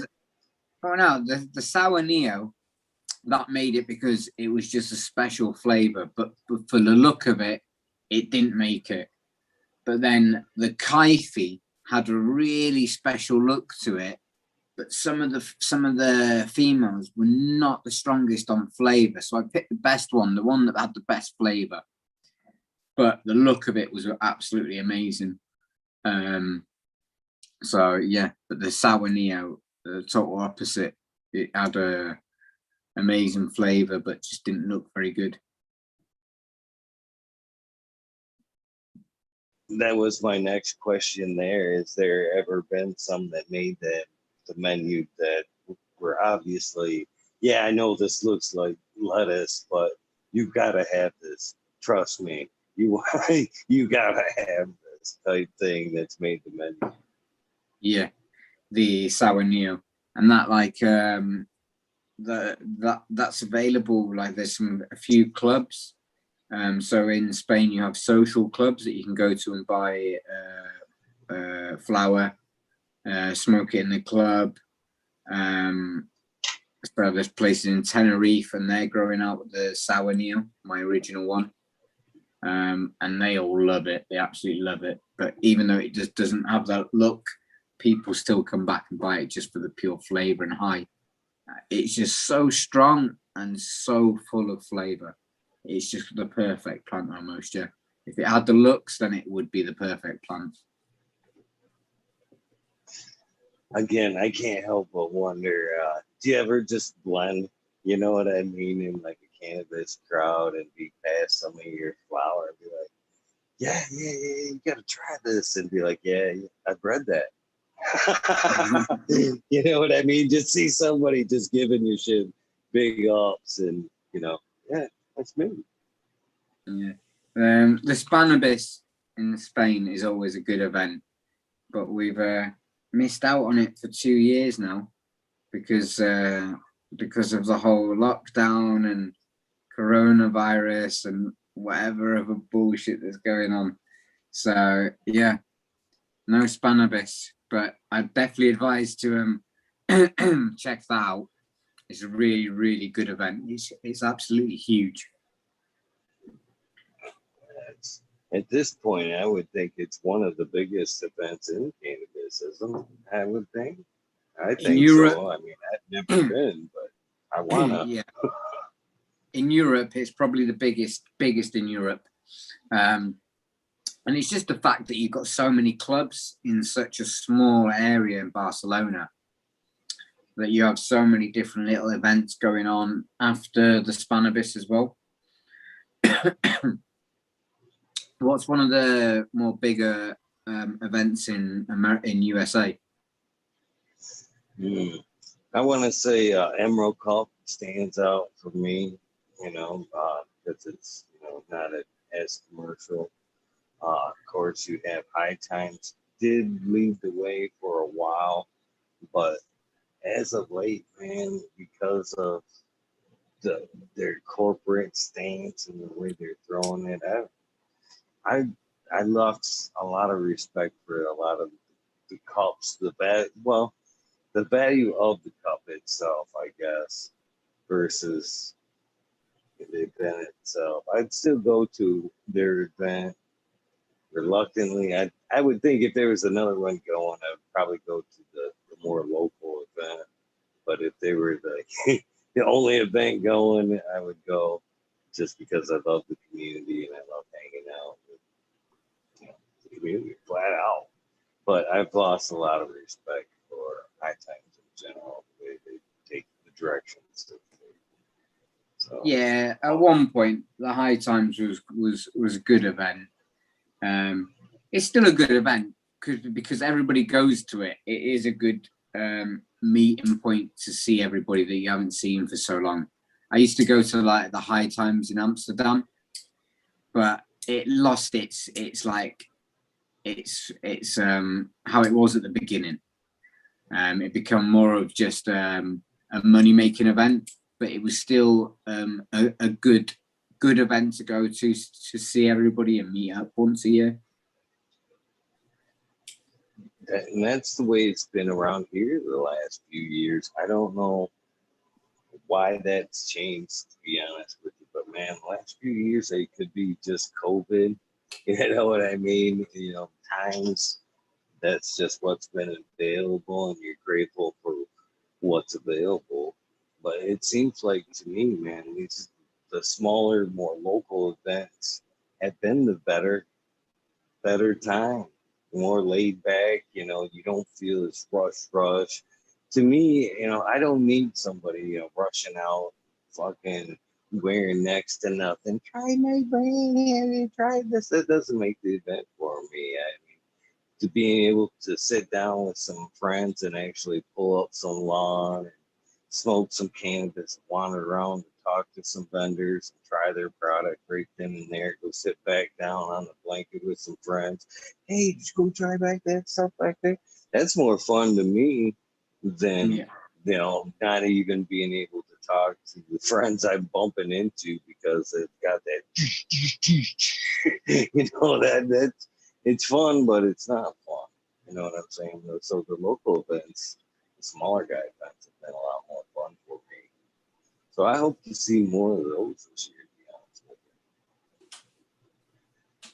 with you. Yeah. I'm looking forward to the next event in Spain. It's been so long now. I haven't seen, like, you know, the normal people that you get to see every year. It's been it's been the last one I went to, but it got cancelled straight away. And then this year, nothing this year. So yeah, missed out on 2 years now. I've heard there's going to be a good event in the UK, this Product Earth. So I might try and go back for that.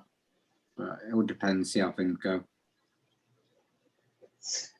I'd say this. So here's one thing I am grateful for on the larger events, and that is the opportunity to meet great folks like yourself.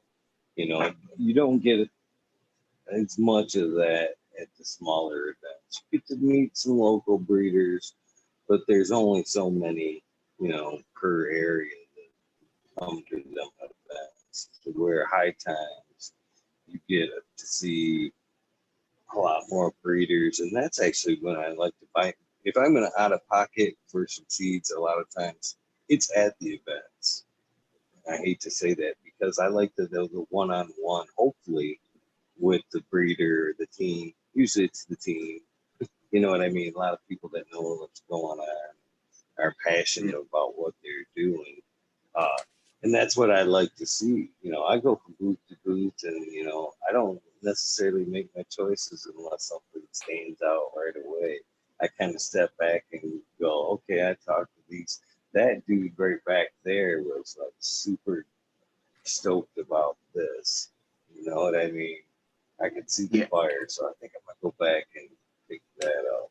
To where you can't get that in any other place. You don't get that from your, you know, online purchases. There's a lot of guys out there, great people like yourself, that do take time to answer DMs and all that, but it's not the same as, you know, that one-on-one. You know, it's that human interaction that we're talking about. You know, that there's something to be said about that in the sales as well. So that's where I if I buy seeds, that's usually when I buy seeds. It's the one-on-one for that reason. Yeah. So that's what I noticed with a lot of the high times. People would come there to Amsterdam just to get their seeds. is that where you send sell a lot of more of your product is the events, or do you find a lot of your stuff is more online, word of mouth? Yeah, no, I don't really tend to do events. The Spanibus, I've shared a booth with someone where I've just jumped on with them. But normally I don't do the events. I just go there just so I can just chill out and meet people and have a little bit more of a relaxed time. Yeah. I find events can be too much sometimes. You don't even get time to talk to people just because there's so many people there. Yes, that is very true. Very true. I've done a few myself. I actually was one of Sub's reps of Michigan rep for a while here. And yeah, events can be very strenuous. You'd be lucky to leave your booth for any reason whatsoever. both of us have a good conversation throughout the day. And by the time it's all said and done, you usually don't want to have a conversation because you're whooped. Just flat out whooped. Yeah. But so what's some of the stuff you're most excited about currently? You know, I see a lot of good stuff on your menu, but what's some of your shining stars right now, you'd say? I know one person, an American once, like Ed told me one time, that's almost like asking a parent which one's your favorite kid. But Yeah, that's unfortunately, it. there's something. But no, There's like always something. from the new lines, I'm liking the pineapple gummy. That's really, really, really nice. And then also the tropical cherry, very similar to like a cherry spice type thing. That one's really nice. I think what else? Yeah, the sour fusion from the Sacred Selection. Really enjoyed that one. What else from the new things? I'm looking forward to seeing the results from all these new feminized. So looking forward to that, and seeing which ones are going to come out the best from those lines. Man, that tropical rose is beautiful. Man, that's pretty. Talk about pretty flowers. That's a pretty flower. Nah, tropical rose is a really nice one as well. There's some special plants to be found in those seeds. I only released a small amount of them as well, but one of my friends just grew them out, and yeah, everyone was really special. But there's a couple that stood out from the crowd. But yeah, there's a couple of pictures on my page. There's one there. I think you must have just looked at it, like purpley sort of plant. Yeah, that one there. That actually tastes absolutely amazing. Yeah. They're all beautiful strains, man. There's another pic of the tropical rose right there. That is a pretty girl. It's just frosty all the way out the fucking. I wish I could share this shit.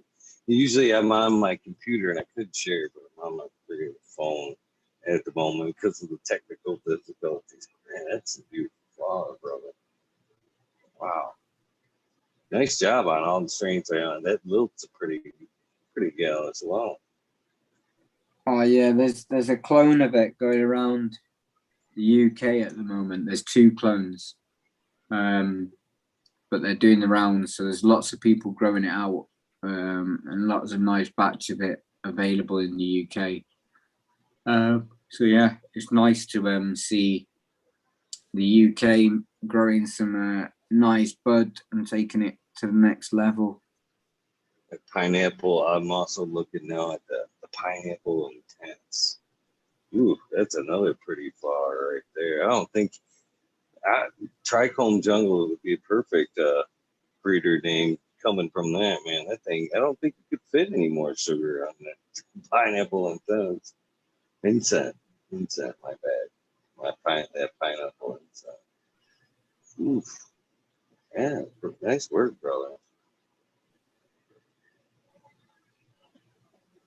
So what have you got growing yourself at the moment? Oh man, I got a whole mess of things. Some things going in, some things going out. Currently, I've been chasing down the pine terps for a while. I got a few piney things in the garden. Right now, one of the things I'm surprisingly excited about is it was bred out and sent to me by somebody in the community, White Feather Grown. And it's a strain they call the Tiger King. Just like the Netflix special there. It's out of the same town, his hometown. They're both out of that town, the breeder and the Tiger King. And it's pretty impressive, man. It's super piney. It just hits me just right when I work with the plant. You know what I mean? You know, it's in there deep leafing. When I went in there, I was kind of in that little pissy mood. I'm not afraid to say not everybody has a perfect day. And I was like, I was a little worked up when I went in there, but after just a few minutes, that pine turds hit me and she took me to the right place right away. So I've got Tiger King going there. I've got Six Shooter by Empire Breeding Co. Citrus Explosion. I've got a few strains from Empire Breeding Co. Or I'm sorry, Med Grower One. His Primal Punch times the Biscotti. I'm not even sure he's named that one yet. So, and a few others. Too many. Yes, I think all in all, I've got about 15 strains floating around here. And Chilumbium is a new one I'm working with for from North Star. That's kind of one of the main reasons I was picking your brain a little bit about the breeding. There is there was a gentleman that I met through the community, through this adventure of the show here, DOA, who was a very cool gentleman. You know, he's one that came and unfortunately passed away this last year. And so we've kind of come up with the idea to do like a dedication strain. So we're kind of growing out a strain we're going to cross and just kind of pass it out to the community. So I've got that going. And so I was kind of wanting to pick your brains as far as a good male selection there, proper selection. There's a lot of good information, but man, I always love the breeder insight. You know what I mean? As far as male selection, and I want to put forth something decent on the first try. And whatever gets put out there will definitely be like an F1. Don't have. Oh, the idea was to actually kind of work it out further as the show goes. Everybody kind of pick something, maybe a Pinot selection, send it back, something like that. But that was the thought. So that's going to be North Star's Columbium times TGA or the Dank Subcool's Jack Skeleton. So we're going to cross those two together, make some seeds and pass those out. I've got the Columbium and Smiley's Gardens, who you may not have heard of from GR420 community videos. He's hung out over there a few times. Great folks over there, by the way. If you're not watching their videos, you should be. So he's got one half, I've got one half, and we're growing them out. And male selection has yet to be done. So a little bit of advice from a professional like yourself is always more than welcome. That's kind of some things that's going on here in the garden. So, little talk. And that's, you say North Star? Yeah, Joel from North Star Genetics. He worked with Subcool back in the day, produced a lot of stuff with it. Yeah, I used his banana hooch, which is it's a cross of a couple of gooey breeders things with the banana kush. But I used that in a cross, and that's what makes the pink pineapple. So it's that crossed with the mandarina, crossed with the lilt. I was looking at this other one. What's it? Chemtail? Is that what you could possibly call it? Marinana? Fuck that one up. Times the Afghani is with the pink pistols on it. Man, that's another that's the mandarina with the Afghan. Yeah, the Afghan male. So I selected an Afghan male, and the male passed over pink pistol trait to the females, or the female offspring. Does that produce a nice pink hash as well?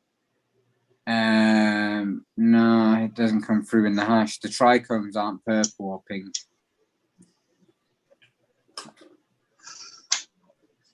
Sure is a pretty flower, though. That's for sure. Yeah. that line definitely would be a good line to work with. But it's because of the Afghan indoors. I think can be a little bit stress on the plants. They much prefer being grown outdoors under the sun. Boy, this cherry spice I'm looking at is fucking something quite amazing as well. Is that cherry terps come out in that one as well? Yeah, it's the cherry pie Do the with names, Girl Scout cookie. Sorry, I don't mean to interrupt you, brother. No, Do the okay. names accurately describe? So, like, if I see pineapple and cherry and some of your strain names, is that what I'm going to expect with some of them terps? Yeah, that's what I try to do. I try to pick something that is good representation of the plant. So the pineapple gummy, you're gonna get pineapples. The mandarina, it's gonna smell like mandarins and oranges. Do you know what I mean? The cherry spice has got that like cherry edge, but it's got this like more sort of gassy, more gassy OG Kush type of thing with this like cherry thing going on. So yeah, that's one of my favorites to smoke. Yeah.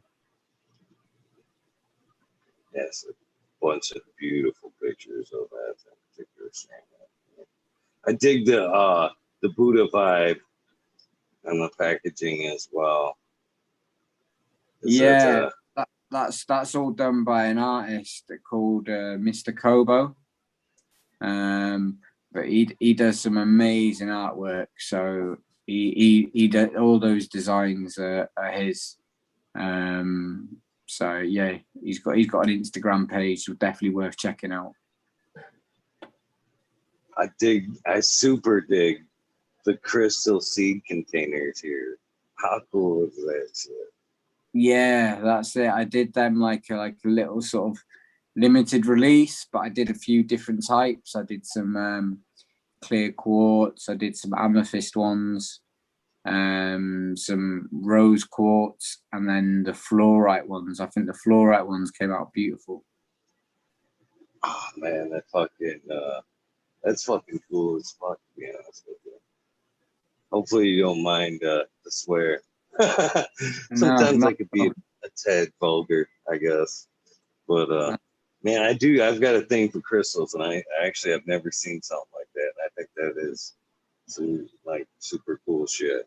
Especially I feel like so as I think, pheno selection is very particular to the grower in the space. I think a seed selection like this would be the same. I would almost want to like run my hand over those crystals.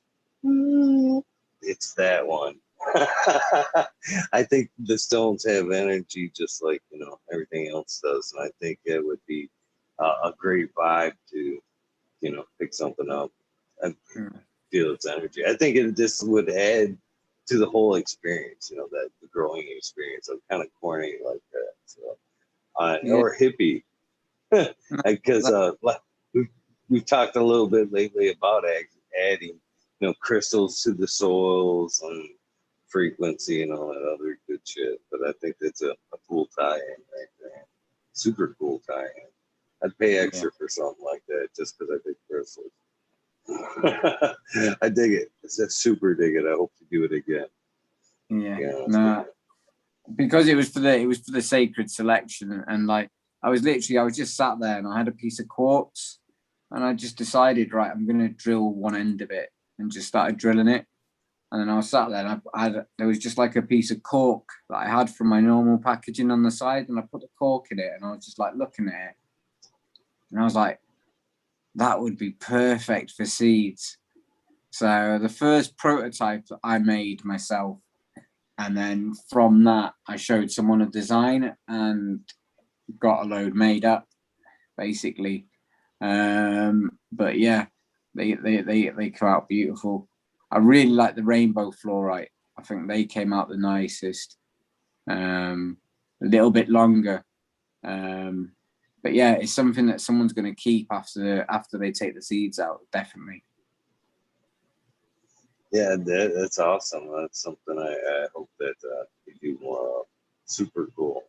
Very memorabilia. A little bit of memorabilia there. I don't know if, I'd almost plant it with the plant or put it right in the pot with the plant, or if I'd keep it. Yeah, It's a you tough definitely call. have to get me an Addy, and I'll get you some out sent to you. Definitely. You don't have to do that, but I would take it. You don't have to do that, but I'd most certainly take it. That's fucking awesome.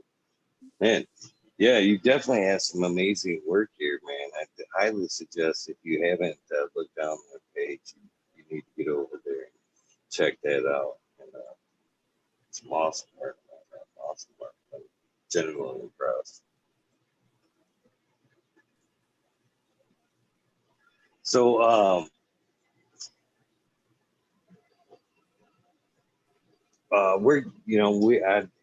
hope that my mods are usually pretty good. Where are your sheets mainly available? Can they hit you up on the Instagram, or where can they find them? Yeah, they can message me on Instagram for information, but like in USA, I've got seeds here now. My seeds are available there. Also, genetic supply, which is to do with North Star's got his seeds with them as well. So yeah, they're a good company. Who else is there? Cool Beans. They have some of my seeds. Oregon Elite Seeds as well. So that's on the USA side. But UK, I've got another bunch of people in the UK. People like Simply Souvenirs, Attitude Seeds, Manchester Seeds. Yeah, a few others. That's it.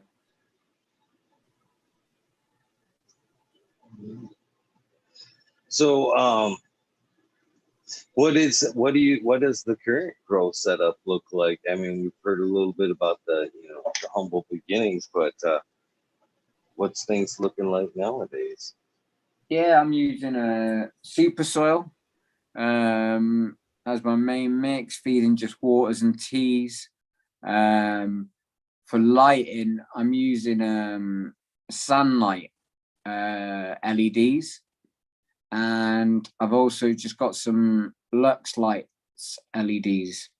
So I've gone full LED now, and so far so good. I'm really impressed with the results of the LEDs. So yeah, that's my main growing style and lighting is a soil, organic,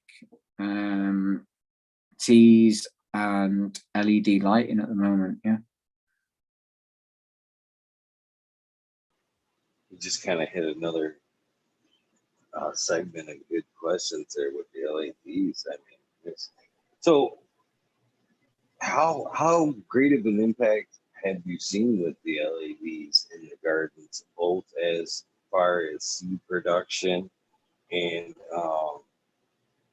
the things you've noticed in your flower? I mean, that's something that I don't get to ask that often, because as a grower, I can grow out strains here, and I run a multiple light system. You see the 4K setup behind me, but out there you can kind of see a glint of the LEDs. I'm sitting in a big U of tent city, if you will, but I definitely notice, flower grown from this side to flower grown from that side. That LED side, I'm almost starting to think is getting to be a little bit superior, a little bit more dense, definitely a bit more greasy. But that's the only things I can see, from my experience. I don't do the breeding, you know what I mean? So have you noticed that difference in your flowers, making that switch? Well, I this is the first run with them, so I haven't actually tried my own flower with LEDs yet. So this is going to be the first run, but basically, I'm seeing what you just said then. So people saying like more denser, a little bit more terps from them. But the main thing for me is less electricity for the same amount of bud. So I can get the same amount using less electricity, which means also less air conditioner because they run with no heat. So I'm saving quite a lot on electricity, but getting the same results yield-wise. You know, I like that the electricity thing is a double-edged sword for me. I definitely love the reduction of electricity, heat, all that good stuff. But it's production as well. I see it as, oh, I'm running half as much electricity, which tells me I could honestly, theoretically, run twice as many lights for the same amount I was paying prior. So, do you pull back and go, you know, restart reaping the savings, or do you move forward, you know, step up and, you know, double up, I guess? Yeah, for me, I can only run a set amount of electricity here. That's what I'm saying. Yeah. So that's a perfect example. If you were limited by electricity before, and you like say this 4K right here, okay? Yeah. And I've noticed this. You know, right here I have 30 amps in this 110. Basically, if it were 110, there would be 30 amps. This is 220, so it's more like 18 amps here. You know what I mean? Now, if I switch this to LED, like, you know, over here, it's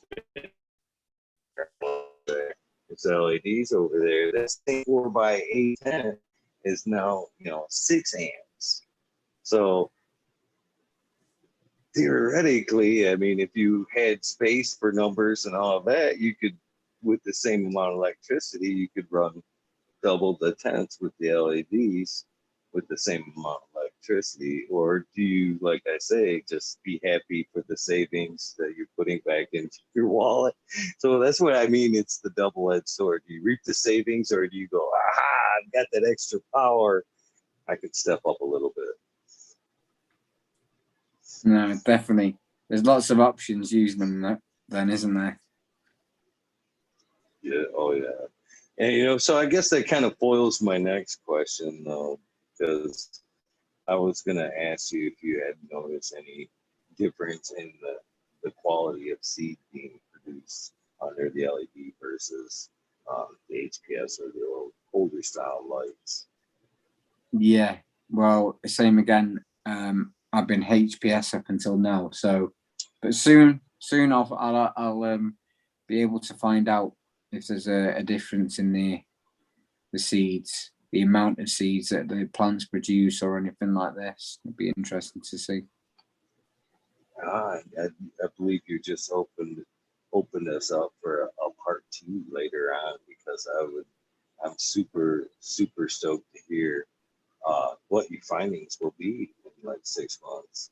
You know what I mean? After growing under a little bit of seed production, I'd be more than happy to hear what you will come up with at that moment. I'd be super stoked to get you back to hear your findings. Yeah, no, definitely. And like I said, I'm just testing out all the new feminized things. So once these are finished, the testing, that'll be a new release as well. So I'll be able to can update you on the findings and which of the 14 new strains which will be released.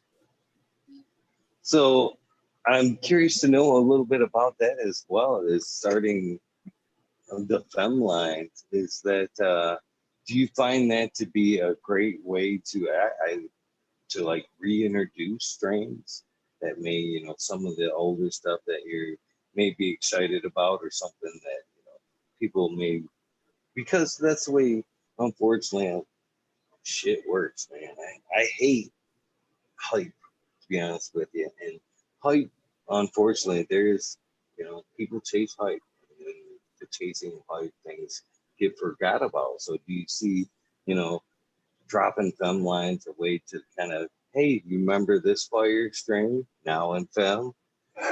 You know what I mean? To bring it back into the public eye, is that, a great marketing ploy as well as an opportunity for breeding, as well. Yeah, like um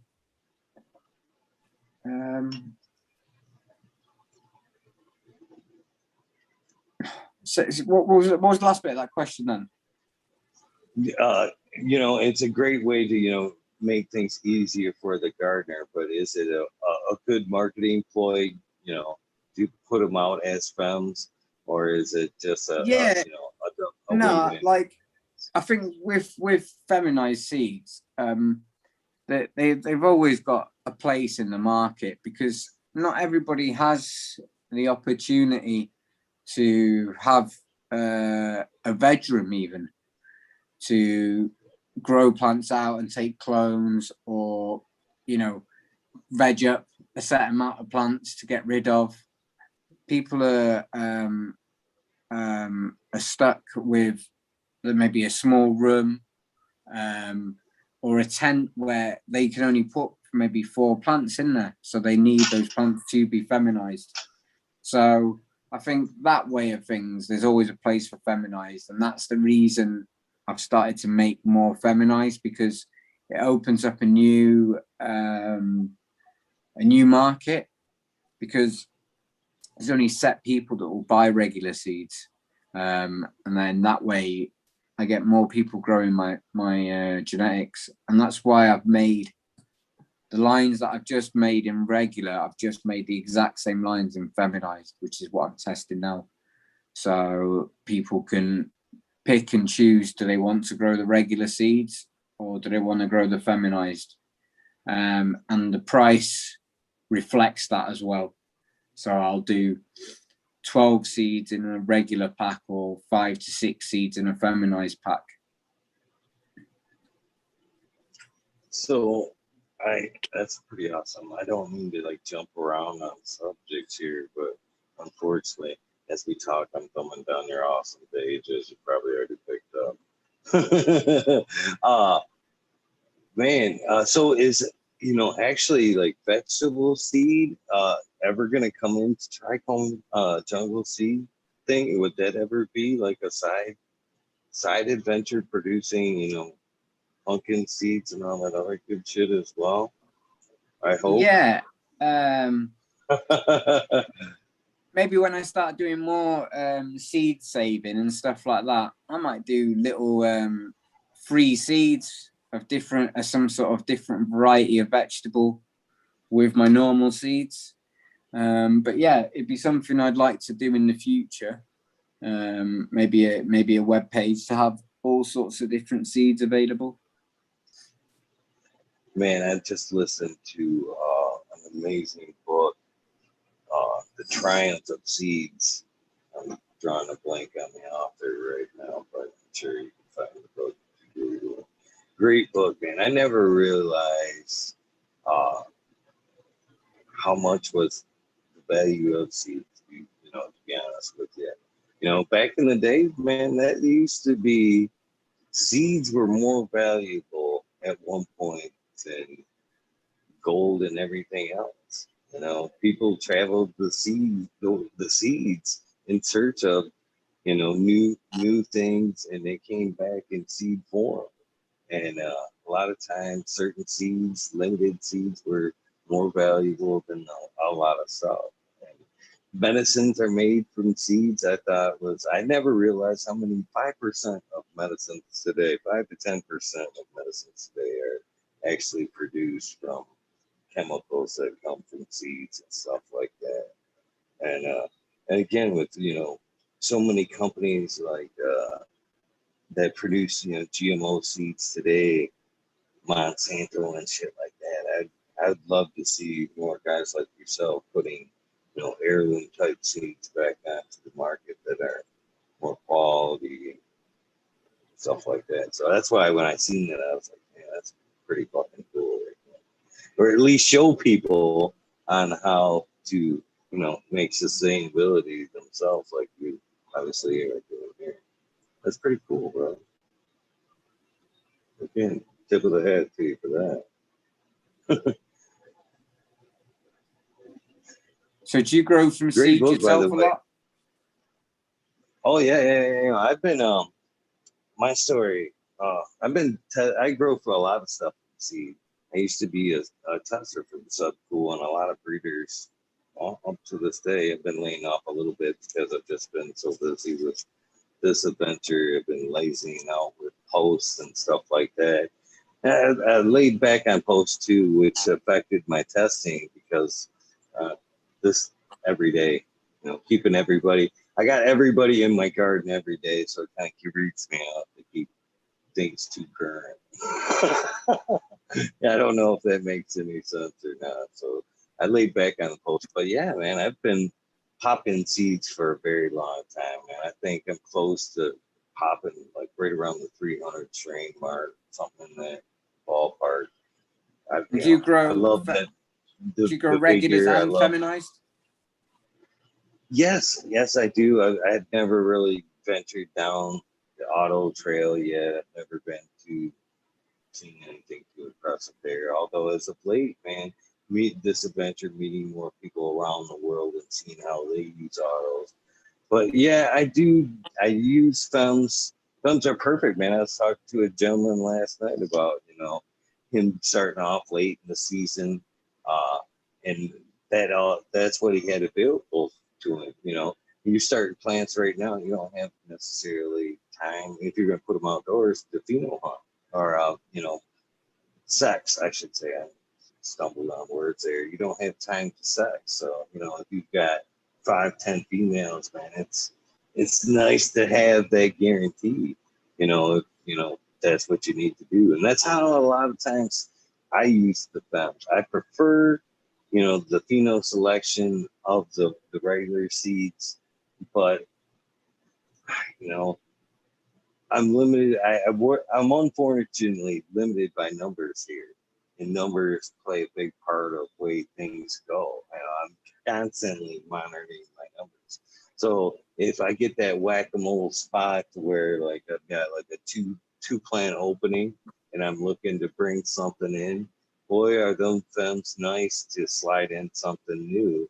You know what I mean? That I don't have to hunt down. I'm kind of got them guaranteed 2 females working through.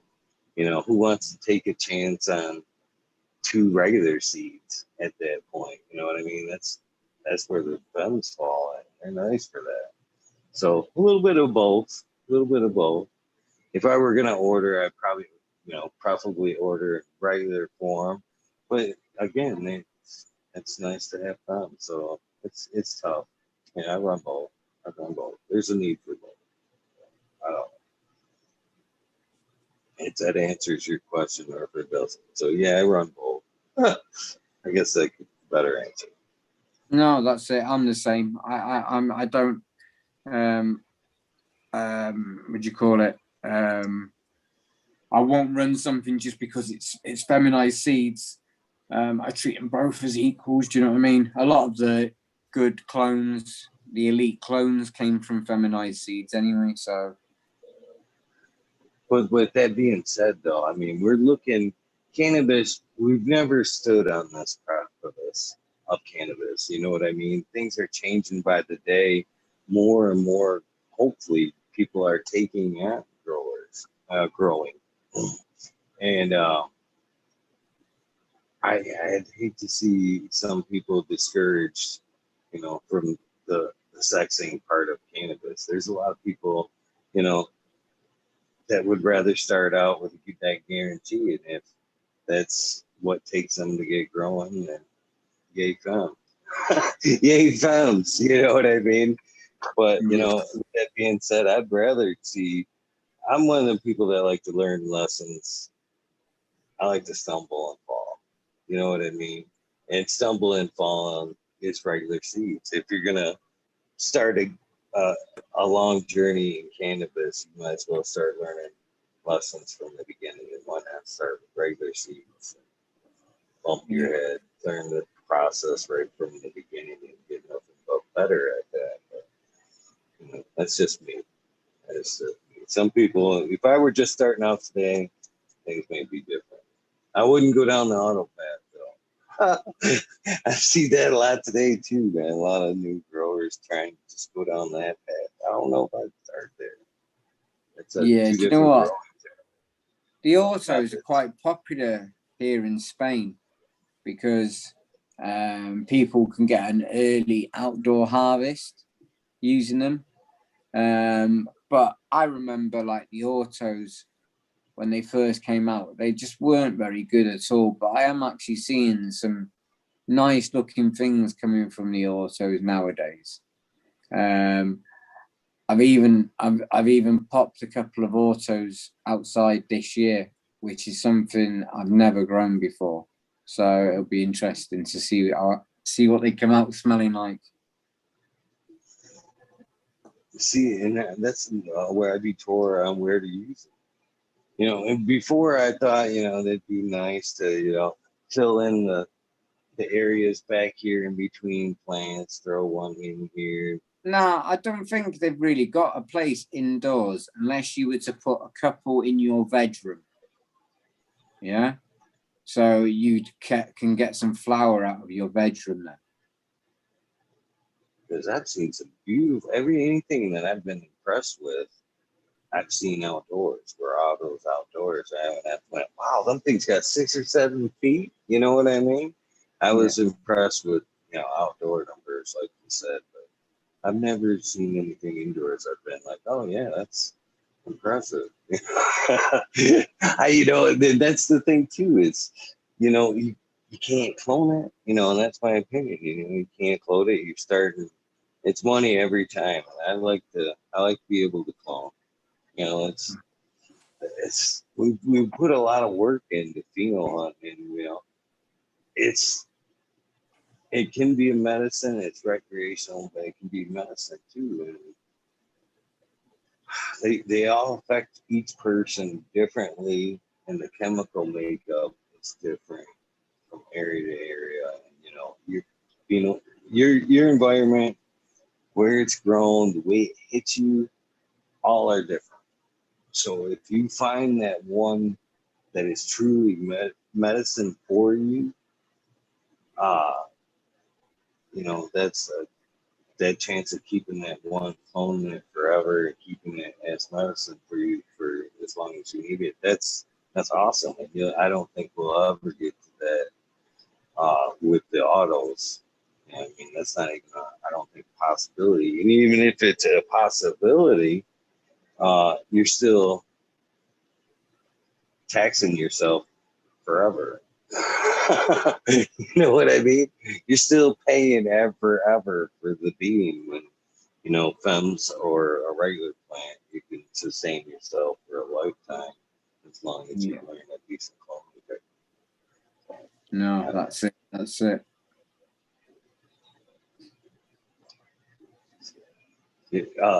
So what do you are you current? It sounds like you do make some nice hash with your leftovers there.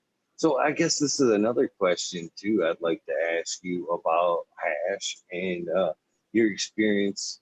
Another good breeder question, I'll say. I've talked with a lot of people lately about the different effects from a seeded bud versus, you know, Sensimilia. I think there is some different effects from the cannabis smoke from a seeded bud versus that, you know, it isn't just more about weight or, you know, taste. I think the flower itself goes through a different process. You know, it's putting out a lot of energy to put out seed, but I think, you know, what's left over from the flower is different. I actually think it's, when we talk about cannabis from back in the day until now, you know, there's something to lower THC numbers, but we obviously got fucked up. You know what I mean? I think that when we look back, what was the difference? You know, we were smoking seeded pot back then. And I've actually talked to a few other. I talked to Kaya, he kind of hinted that he's noticed this difference too in the hash. You know, making hash made from leftover from the seeded bud versus hash from the flower, same strain. He's noticed, uh, and I've noticed a stronger hash material from that seeded product. Do you notice that at all? From a more stonier high from some of your seeded flower versus some of the sensibility and non-seed. Yeah, I find that the when you smoke the seeded flower, it gives you a different stone to it. It's like the THC has started to degrade much earlier, yeah, or stopped its production, and turned into something else. Something definitely happens. It's definitely a more sedative type of stone, yeah. So with that in mind, do you purposely separate for the next step of hash making, or do you mix it all together? This is just. No, I try to keep each plant separate and do a little sift of each plant. So then I have a little bit of sift hash from each of my plants that I pollinated. So in indoors, are you do you ever just hand pollinate, or is it always just let the male go in there and basically die off in there? Yeah, no, Do you I actually do. keep pollen and just No, experiment? I do keep pollen as well, just to see and as a backup. But the males that I use, I've got the males there ready to go when I need them. And yeah, like I said before, it's mainly 2 pollinations I do, and then I pull the male out.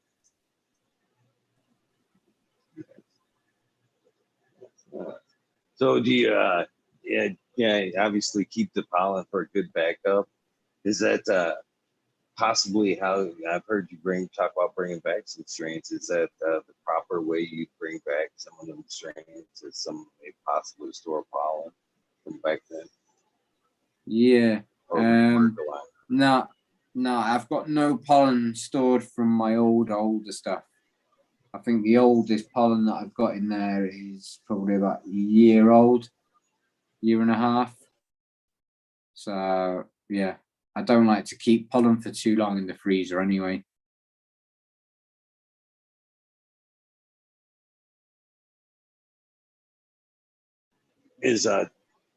how is the future of cannabis over there? Is tissue culture something you guys are seeing over there? Yeah, well, I played around a little bit with tissue culture, like more like micro propagation. I got a little kit and did that, just to sort of refresh my mother plants. But I didn't really notice much difference, but it was just nice learning about the whole process. But yeah, I'm not seeing many people really doing it.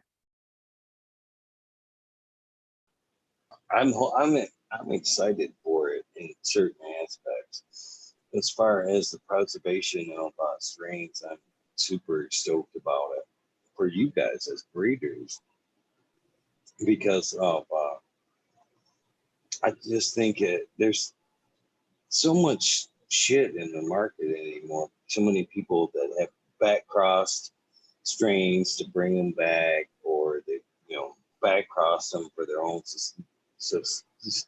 sustainability, and they've gotten out of there. And so sour D. At some point, it gets mucky. What was actually sour D? And so, with that being said, I'm kind of excited about tissue culture for the breeder, and I'm hoping that it will slow down a lot of that need for other people to EX, other people's work, and cloud up the community with what isn't an accurate representation of the original breeder's effort put forward. Because, even for you, as we talked about, bringing back strains, it's tough to do. I mean, what you look like you were looking for, when you put things together, mother and father, the traits, the everything that you wanted when you put forth, but it's super hard to, go back and find something that was 100% and then put back something that was 100%. You know what I mean? You almost have to have, something close to, the seeds that you dropped of each, and then you worked your selection from there to put something forth. In my opinion, to get something that was even close to the original. And that's just my thoughts. But with tissue culture, that eliminates a lot of that bullshit, a lot of, recreation, a lot of worry of holding on to things. And if anything ever did get mucky, you could always pull mother and father back out of, out of the petri dish, and bam, there you guys go. There's your favorite strain again, and back to the petri dish. And you don't have to store as much shit. I just think that's a super cool tool that you guys might have in the future. Yeah, no, definitely in the future, I think it's going to be a big thing. And also for sharing clones without any viruses or any insects on them. I think that's going to be another way to be able to do that through the tissue culture. But like you said, it would be an amazing way just to be able to keep your library like in cold storage just for the future instead of having mother rooms. Boy, at that point that you're talking about with clones there, I would be excited for that era of cannabis, just because at that point my clone should come with a pedigree almost. You know what I mean? Yeah. It's 100% guaranteed. This is what it is. I've got my papers with it from the lab. You know what I mean? It's good. It's clean. It's good. It is what it is. I think that would be super cool that, we might just be able to go out and buy, pedigree clones at that point. Yeah, that's one thing we haven't got over here is anything like that. Like no clone shops or anything like that. The growing is all a bit of a grey area, even though they have the clubs that cannabis is available at, but the growing is a little bit, you're not meant to really grow. So they get around a bit by saying that they grow for each member of the club, but there's no clone shops or anything like that. Like Austria, they actually can sell clones, but they're not allowed to grow. So it works a little bit different over there. That's kind of crazy. But yeah, that would be a cool thing, like a breeder certification. This is what I chose when I put this strain forward. You know what I mean? Guaranteed. This is what I was looking for. My favorite phenotype. I think there would be a market for that. To be honest with you. Yeah. No, that would be good. But yeah, so people could buy maybe 3 strains direct from you, but as a clone. Yeah. Guaranteed paper. I think that'd be cool stuff.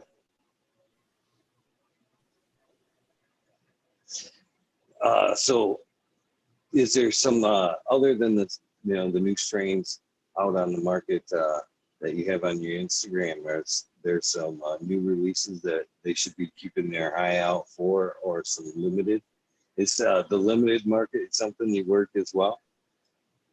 Yeah, do you know what? I find most of my lines are quite limited anyway. Every time I do a drop, there'll be some in there that will be limited that I'm not going to be remaking. So I do that anyway, but I'm not big on, this is limited. Do you know what I mean? I just drop it eventually.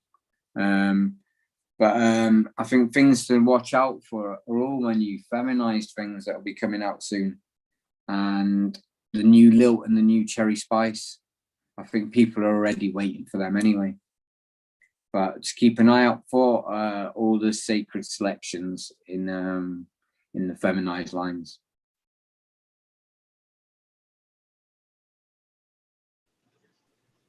So I think I asked you this a little bit, but what are your favorite terps currently? I mean, as we grow, have you produced something yourself, or is there something out on the market that's got your is the apple of your eye right now? And what is that profile? Yeah, no, I really like the tropical soul. I'm really enjoying at the moment.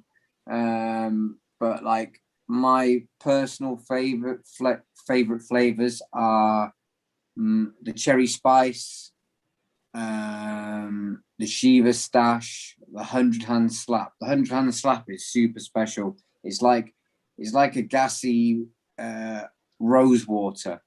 So it has this rose water terp, and it's like it reminds me of these like raspberry rose water sweets I used to get, and it has this perfect rose water terp, but mixed with this gas, and it's just like so amazing to smoke. And any of my friends that grow it, it's like their favorite to smoke. So that one always stands out for me. So, and I think I prefer the more gassy sort of stuff. In the daytime, I'll smoke more of the like mandarina and the lilt type things, those more fruity type strains. But in the evening time, yeah, I'm smoking some cherry spice or 100-hand slap, something like that.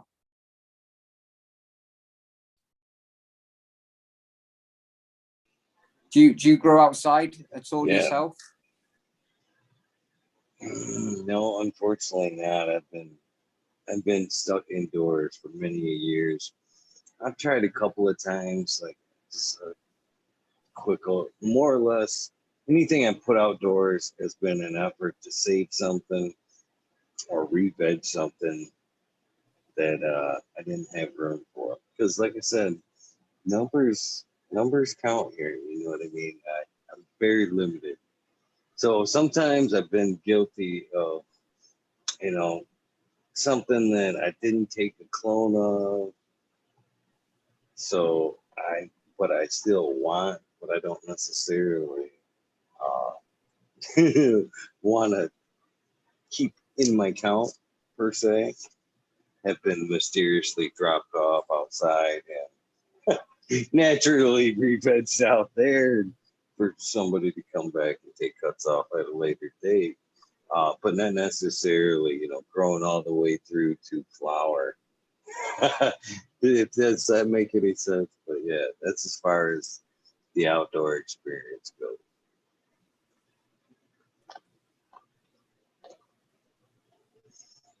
Mother Nature can heal some girls too.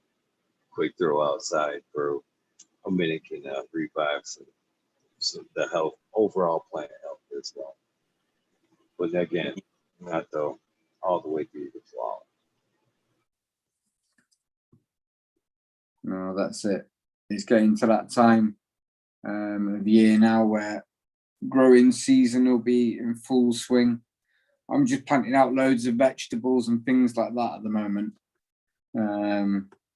So yeah, garden's starting to look nice. The actual sun's up now. It's it'll be time to go and water the garden soon. Yeah. Man, I greatly appreciate you for getting up early over there and hanging out. And what'd you say? It's like 4:30 over there, showtime. Yeah. Now it's 9:30 now exactly. What's your season like there? I mean, do you have to put out some more hybrids to get a good season out over there, or do you stay closer to the indica side? No, we've got a good long growing season here. We can even flower things up till December. Yeah? Oh shit. So yeah, we've got really, really good weather. Most things come in around the first couple of weeks of October, some of the early strains, maybe end of September. But yeah, I'm not stuck that I have to pick just early flowering strains. So I'm quite lucky like that.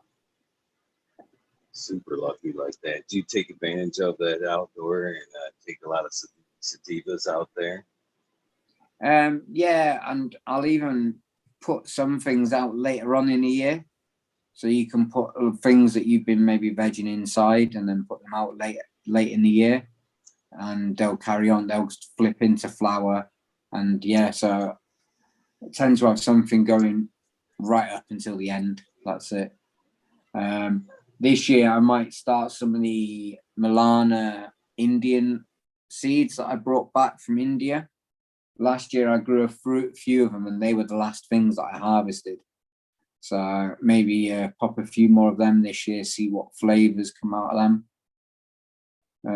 Because I was quite impressed with the smells, but just not the taste.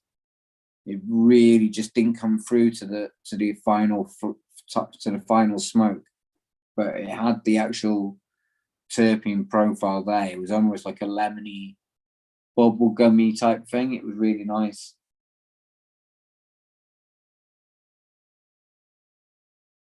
Do you prefer your outdoor or indoor flower over there? I really do love my outdoor flower. Yeah. Outdoor, it's just got something. I think the LEDs with the super soil indoors, I think that's going to be able to compete with the outdoors. So we'll see for flavour. But I just love my outdoors. I do. But indoors, when I haven't had it for a while, I do miss it, and I do enjoy smoking it. You know, that's one of the things when I asked about the breeding earlier on, indoor versus outdoor. I just, again, this is all hypothetical. I just kind of think that, you know, if I were breeding outdoors, I would have, you know, I would be putting forth the best effort of what the plant could offer versus my indoor selection, you know, because it is based on, you know, my indoor environment. I know you said that they're similar, but you can't beat what the sun's bringing out at the plant, just like you're saying. You know, there is that difference. And I couldn't help but wonder if you're breathing outdoors, if that's captured in the seed as well. You know what I mean? Have you captured some traits that you wouldn't have necessarily brought out in those phenos that you would have brought out indoors during the breeding process? Yeah. Yeah, but like what I think if I use the same male and female indoors and the same male and female outdoors, there's no difference in the offspring from the seeds. Do you see what I mean? But I think I do get that. I do get that, but again, but with the environment playing a little bit key in there, it seems like even outdoors, you know, the stresses of wind and sunnier days and stuff like that, you know, would bring out different traits, you know, yeah, during the, you know, flowering time. I just could, you know, so for you're not saying selecting. that no chance that that would have, you know, again, I'm ignorant here, so this is all a question. You don't think there's a chance that, you know, even a little bit of science captured there? And even more so if you worked it, you know, further, you know, you kept them seeds, you know, separate for a couple of runs. You know, these my outdoors, these my outdoors, indoor, and then, you know, kind of side by side them. I wonder if, you know, you would see a little bit different in the plant at that point. Yeah, I think if you kept making your seeds outdoors and another one kept making your seeds indoors and used different generations over time, you would see a dramatic change then, I reckon. Definitely. But yeah, when I've done the same plants outdoors and made them indoors, just using the same clones, I've not noticed any difference in the offspring. But what I have noticed is sometimes the outdoor plants will put like almost a harder seed coating, or it makes a harder seed coating because of the fluctuations in temperature.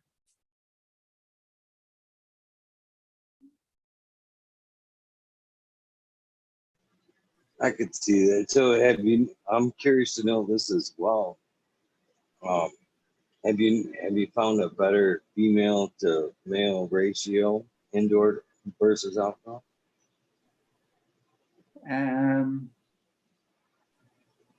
No, but then that would be interesting to do some data on that. That would be an interesting one. That would be, yeah. That's a good point. But no, I've not noticed it. But it'd be something that, yeah, it'd be good to do. But again, I'd have to pop really high numbers of seeds to really test that. What brought that kind of question on is a while back ago, we had a conversation on a panel of like if different things during the time of conception of the seed there played like a role. Heat, temperature, maybe even if they took on the pollen that night or something like that, produce a greater amount of male seeds. Because there's been times where I've gotten seeds, popped them, all male, and then hear people, that I can get one female. So I can't help but wonder if there's some kind of what causes that drift. Is it sheer bad luck that I got the five males, or is it during conception there was a difference during pollination, excuse me, there that made that difference, from one batch to another, where there was more males versus female. Well, yeah, no, I've had the same sort of thing happen to me, but like I think if you pop seeds, regular seeds, and you get 8 females or 7 females, someone somewhere is going to get 7 males. So it's normally 50-50. But I've played with the idea where heat, temperature, pH of soil, things like this can play a role on when seeds are germinating, whether they're male or female. And I've always thought this is the case. And by doing certain things, I can increase the amount of males or females. But other people will argue this point. So yeah, scientifically, I'm not sure, but I think the lighting hours can make an effect on the amount of males and females. So I think with higher amounts of light, you get more males. And with lower light, like starting your seeds on 12 hours, just to start off with, I think you can increase the amount of females. But that's just my opinion. Oh no, there could be something to that. I'm very torn on the subject myself, because I've heard a lot of the tricks, about temperature makes a difference, like you say, maybe even light. And but again, that kind of science kind of wants to tell me it's predetermined at conception there. But I don't know. But you can do it with chickens, can't you? By changing the temperature of the eggs, you can increase the amount of males and females. So I know that's scientifically true, but then whether it works the same with seeds, I don't know it. That'd be interesting to see some experiments on that time as well. And there's so much to be learned from this plant. And again, who would have thought, back in the day, we were always told that, it was going to hinder our ability to move forward. But man, I've never seen that so far, man. Especially now that the growing side of things, I've seen this plant do nothing but make people grow. You know, both in intelligence and in their ability to do other things. It's quite so different than what we were, raised with the stigmas we were raised with. What actually is true with the plant nowadays. Yeah, I think the same can be said for many other plants as well that people frown upon just because of what they contain in them, whether it's psychedelic type of mushrooms or DMT containing plants or mescaline containing plants or whatever. I think a lot of these plants are here to help teach us. I absolutely agree.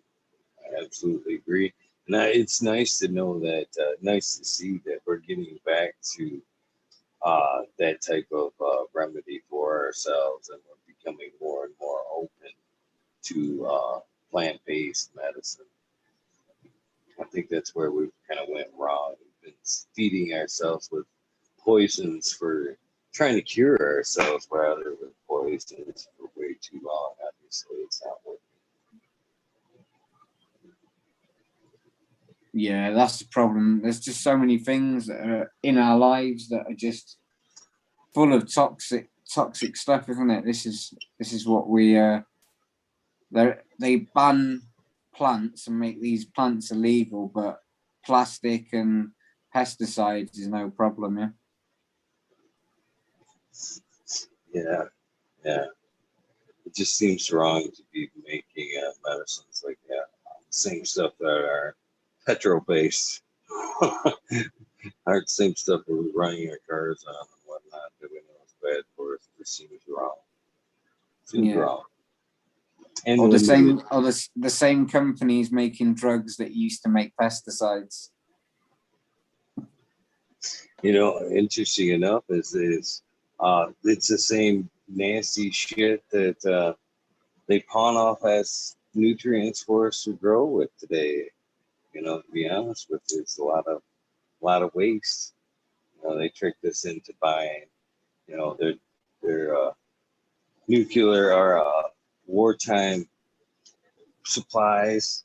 Back when the World War Wars, they had large supplies of nitrogen and stuff. And what they did is they tricked us into putting it in our plants instead of growing it organically. It's kind of funny how that kind of stuff works. We've got too much of this poison we created. What do we do now with it? We have to find another use for it. We'll sell it to them. That's it. Yeah, that's it. So, is there any hopes for any events going on over there in Spain? It's a chance. Yeah. Are there even talks for a Spanish this year? Yeah, I've not heard of anything so far. The only things that I've heard in Europe is really the Product Earth in the UK. And then I'm just waiting to hear of anything else at the moment. It's a bummer.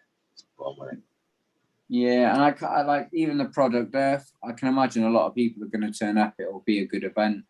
But I think a lot of people won't go to it, like people from America if they have to travel. Or some of the people that just would have come to the events quite easily before and can't now. But yeah, slowly we'll get back to it. So, as you said that Spanibus was your biggest event, is there any other events there that in the past that have stood out for you as something to check out if you were in Spain? Yeah, I used to like the IC Mag, which used to be in Holland, in Amsterdam for a while, but recently got changed to Barcelona. So I've always been a big fan of the IC Mag Cup and the forum as well, the IC Mag forum. So yeah, that was something that I always used to go to every 420. So yeah, but that's the same again. We haven't had that since the start of this these problems that we've had. So, what would be one of your favorite ingestion methods of cannabis? Are you a flower guy, or do you prefer hash still, or have some of the other forms of ingestion? I mean, are you a fan of the rosin? Is that something that Yeah, that's big over there? I'll dab things and stuff like that, but I'm not a big person for dabbing and that. My main things is flower, smoking flower in a spliff. Yeah, that's how I smoke.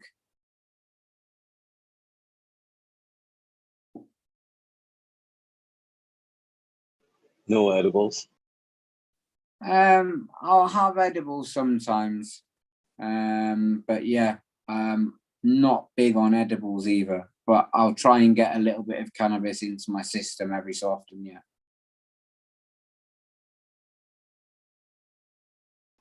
Why not the fan of the edibles there? I'm curious. Too strong or not strong enough, or No, I think it's a total different stone with the edibles. For me, like if I eat enough edibles, it's much more like almost psychedelic a little bit. Can be a little bit trippy, but whereas smoking it is more manageable. I can get on with my day and smoke a little bit, have a few tokes here and there. It works for me the way I smoke it. But yeah, edibles I think is a good way to go. Smoking anything's not good really for your health wise, but it's something that I enjoy doing. Yeah.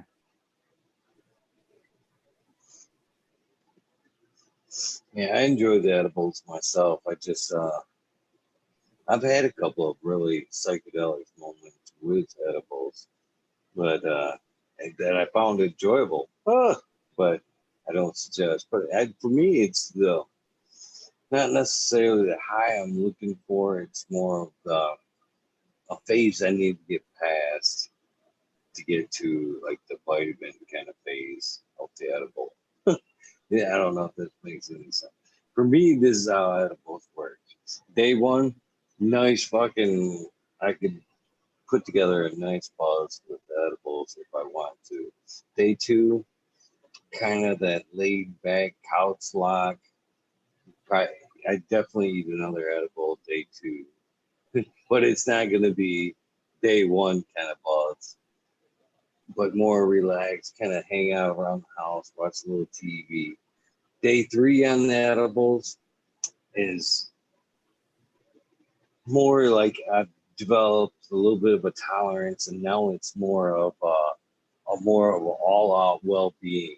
You know, the joints don't hurt, knees, our shoulders aren't bothering me, no back aches. I can feel like I get out there and take on the world. But it's that awkward up and then that plateau after that with the edibles after me. But you're right, if you're not, and there's no great consistency with them either. I don't, even with labeling indica sativa, I feel like it's very strain dependent, and again, phenotype, all that good stuff plays a lot into what's going into that. I think consistency isn't there with the edibles at all, as far as that goes. I can't find, buy one product that's a sativa and it's 50 milligrams, and it's going to hit me as the same product over here that's sativa and 50 milligrams, because they weren't made from the same strain. They're going to hit me different. So yeah, this is where I think terpenes play a massive role here. Because we've got so many different plants and they've got such similar sort of THC readings, but such a different high to the plant. And even things with lower THC readings that hit you more than a higher THC plant. And this all comes down to terpenes. I think we've got a lot to learn about terpenes. For sure, for sure. And that's one thing that has been taken out of selection here when you go into a provisioning center here now. You know, everything's pre-packaged, and if you want to know about your terpenes or anything like that, it's on the white paper in front of you. You know what I mean? And that's tough for people to put in their head and go, okay, yeah, this is how that works. To So where it was natural. You can't It smell was the natural. flower. No, not really anymore. I mean, it's very limited. Back in the day, we could go, you could go in, there'd be a table full of, jars or whatever, and you could be like, oh, yeah, no, no, yeah, that one. And that's the way, in my opinion, it should be. That's, your nose will tell you automatically, this is the one, to where if you're reading them, it's hard for the brain to process instantly, how that works. It's too much. It's too easy to do it by your nose. And I never even, when I was going into the provisioning, even today, I don't like to look at those numbers. I would rather go by look and that smell, because those two right there have never let me down, to where I've bought from numbers before. Oh yeah, that same. Oh yeah, that's a high number THC, and it's like, oh, it's not as good as the stuff that I know is down there. It's it's that my nose and my eyes very rarely let me down on what's gonna work for me versus what's on the card. I don't think they will ever, and I've said this too. The only way to get over that hump there is to educate a lot of people, and I would think that would only come to where if you join a provisioning center, if this is your first time there, if you know or not, then they make you sit down and like watch a 10-minute video on terpenes and how it affects you or whatever. Force feed it to them until it's almost instantaneous, like nose in the jar. You know what I mean? I know you've been to every other provisioning center in the fucking town, but this is your first time here, like it or not. You gotta sit in the box and watch the video until it's embedded that deeply. To be honest with you, I don't think we're there yet with turf selection. I wish, but no, we can't nose jars. I guess that was a super long answer to that question. No, we can't nose jar. Not in a commercial setting. Especially now with COVID, my friend. You don't even, most days, most provisioning centers, it's been a minute since I've been, but most of them consist of now either phoning in your order and what you've seen online, or you pull up into a parking lot and they hand you a menu and a crayon, and you're like, I'll take that, 2 grams, take that, one of those, and then you hand the card and the crayon, and they take your money, and they come back with a sealed product that you don't test until you get home. Yeah, see, here we only have the social club way, but everywhere you get to sort of basically see it pretty much in most of them before you buy it. But yeah, same idea as Holland, basically, where you've got everything there in front of you.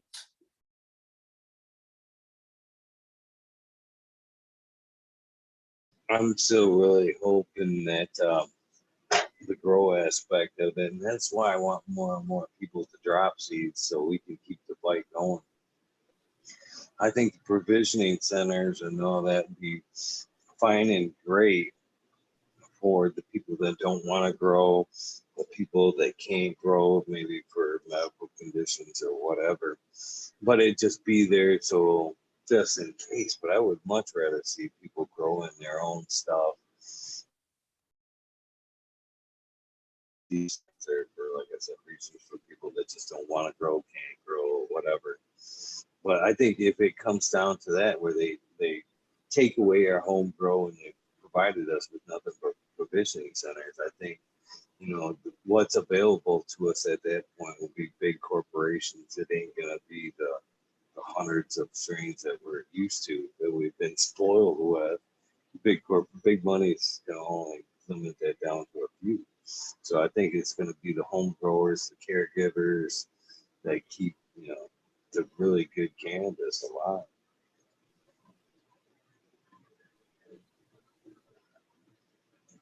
Keep pushing cannabis ahead. That's what I think the home grow will do. Again, like I said too, by taking away earlier on, by taking away that growing experience, they're really limiting the health benefits that come from the plant. There's only so much benefits we get from smoking it, taking those dabs. There's so much. I find the healing aspect of it really is right here in the garden. Spend the time putting the seeds in the dirt, spend the time with the cultivation side of the things. I found that to be the most healing aspect of cannabis, to be honest with you. Yeah, And gardening and vegetables, I'm sure you could get some of that from, cultivating other plants, but cannabis has a different draw for some reason, because maybe it is your medicine as well. I don't know what it is, but it's different.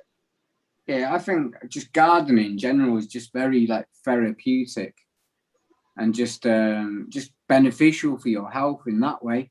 Like I think there's many doctors that will recommend people, I'll take up some gardening, take up keeping fish, things like this. So because it's a therapeutic thing to do. I agree, but sadly enough, if it takes cannabis to get people there, then so be it. I mean, like you said, as time goes on, things are getting easier and easier for us. We're forgetting basic skills. I mean, just look at it like people's ability to remember phone numbers. A lot of us, myself, man, I used to remember everybody's phone number that I knew, and I still remember numbers pretty well. But a lot of us, what's your daughter's phone number? I don't know. I gotta look at my phone. You know what I mean? So with that being said, grocery markets pushing most of our foods.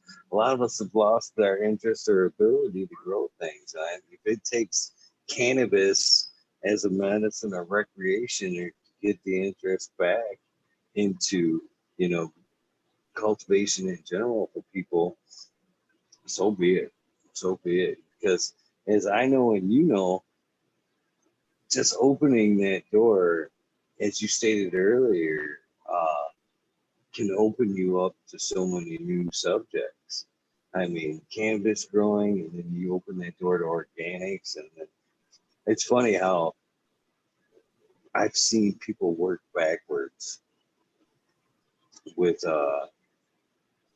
cannabis. So basically, what I'm saying is they seeking this knowledge, to grow great cannabis, and then they like ventured into like the organics, and then they go, oh shit, I can be growing myself good food and sustainability, and then it goes backwards from there.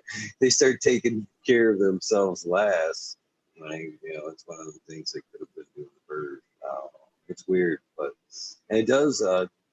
Cannabis does open up a lot of doors, and then cannabis cultivation opens up a lot of doors, a lot of knowledge. So I hope people do drop more and more seeds. I hope this isn't one of these passing fates that they try to take from us. Because like you said, I've seen a lot of people go from growing cannabis and again backwards to or branching out to vegetables, gardens, succulents, other things, and it's a great thing. I love this plant. I love this plant. Trichome. I'm not afraid to admit that.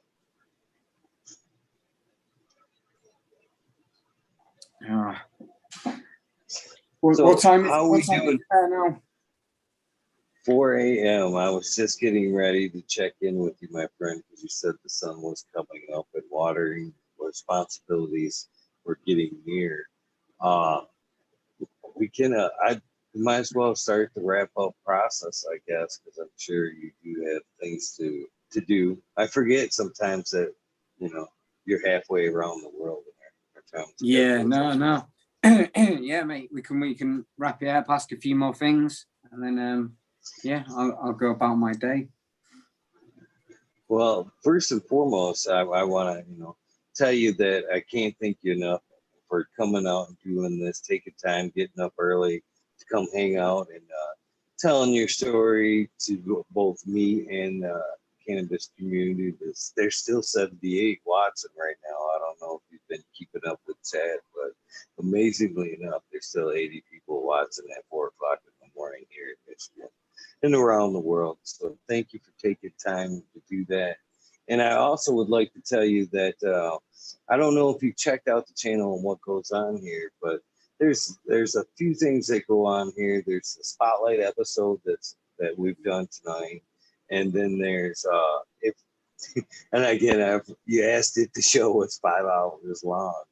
It can be. We've done a pretty good portion of that this evening, but some nights it doesn't, and nights that it doesn't, I pick up and run with the wormhole, and that the wormhole is more of it's opened up to past guests. It's a more panel show-ish type show, and it's open to anybody that has been on the show prior. So anytime, you subscribe to the show, you see a wormhole, see a subject or some people you'd like to hang out with, this Zoom number that I gave you this evening is always the same. So you see a wormhole or, and you'd like to, jump in, smoke, put your 2 cents in, or just hang out, you're always welcome. You don't need an invite for any wormhole. Monday nights are always mandatory wormhole. They start at 2 a.m. So you can always bank on a wormhole that evening if you'd like to plan on popping in one night. So, this has been a great, great night. Hopefully everybody that takes part in this community reaches out and makes you very welcome. So hopefully you come back and hang out again. Other than, another spotlight, I definitely would like to get you back in a few months and, find out the info on the LEDs, the changes you found out there, and do a one-on-one. But in between that, that Zoom number is always good. You'd be more than welcome to hang out anytime you feel like getting up early and hanging out. You're always welcome. So please note that that Zoom number is always good for you, my friend.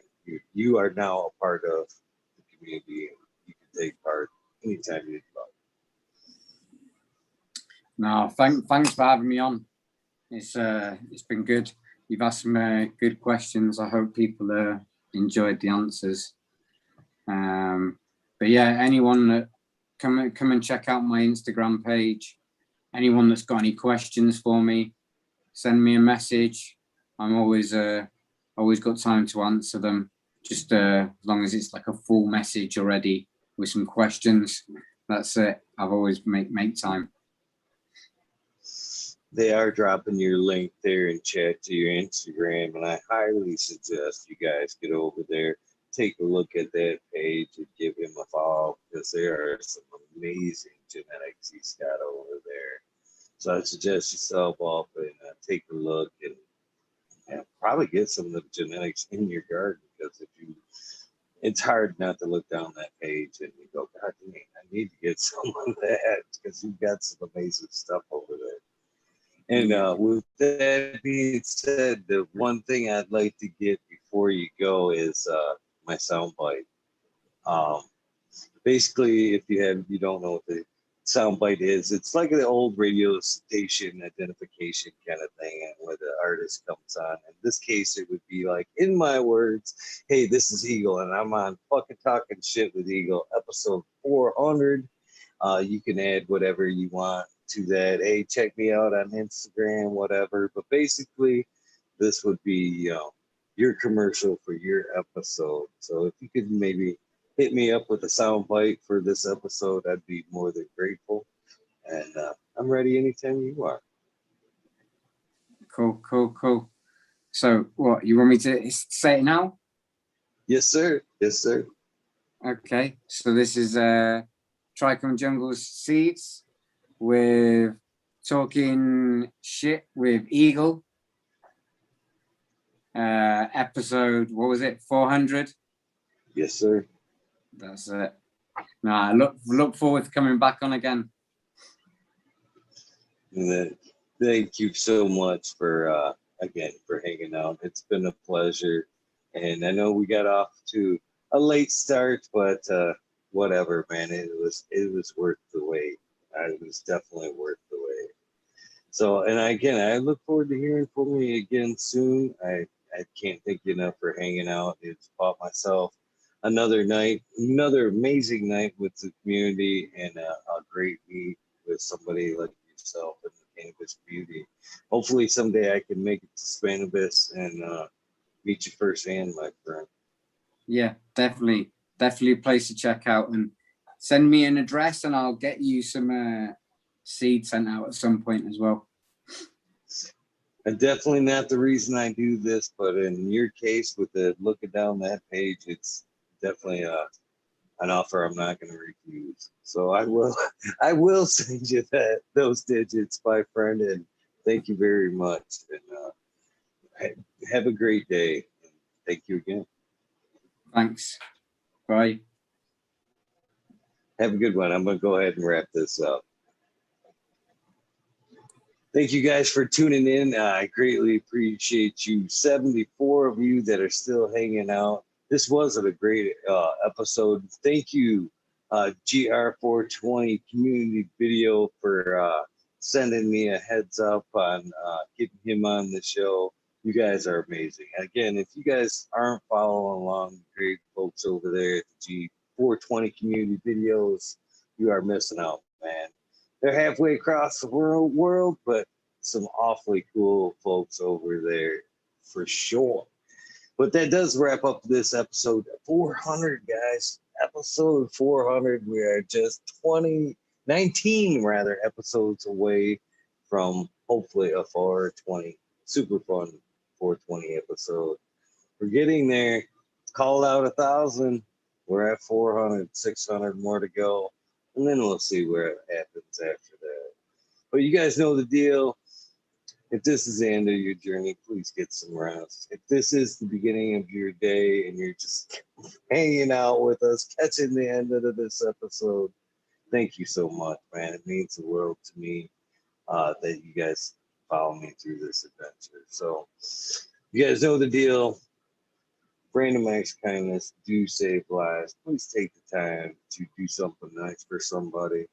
Doesn't have to be a major thing. Opening up the door, just checking in, looking at your cashier. How you doing today? A sincere hello, how you doing can make such a difference in somebody's day. A random help with some plywood in Home Depot parking lot to an elderly gentleman, somebody that needs help. So many little things can make a difference in somebody's life and make a huge impact. So don't be afraid to reach out and do something nice for somebody. I love you guys. Monday is a mandatory wormhole, so I will see you tomorrow night at 2 a.m. Eastern Standard Time. And hopefully I will see you with some new ink on the side. Shiva will have some more shading. If everything goes right, I will see you tomorrow. Sword in the wormhole. Have a great day. Again, thank you, Trichome Jungle Seeds, for hanging out. Man, it was an amazing episode. Have a great day, guys. I am out of here. Hopefully you guys enjoyed this one.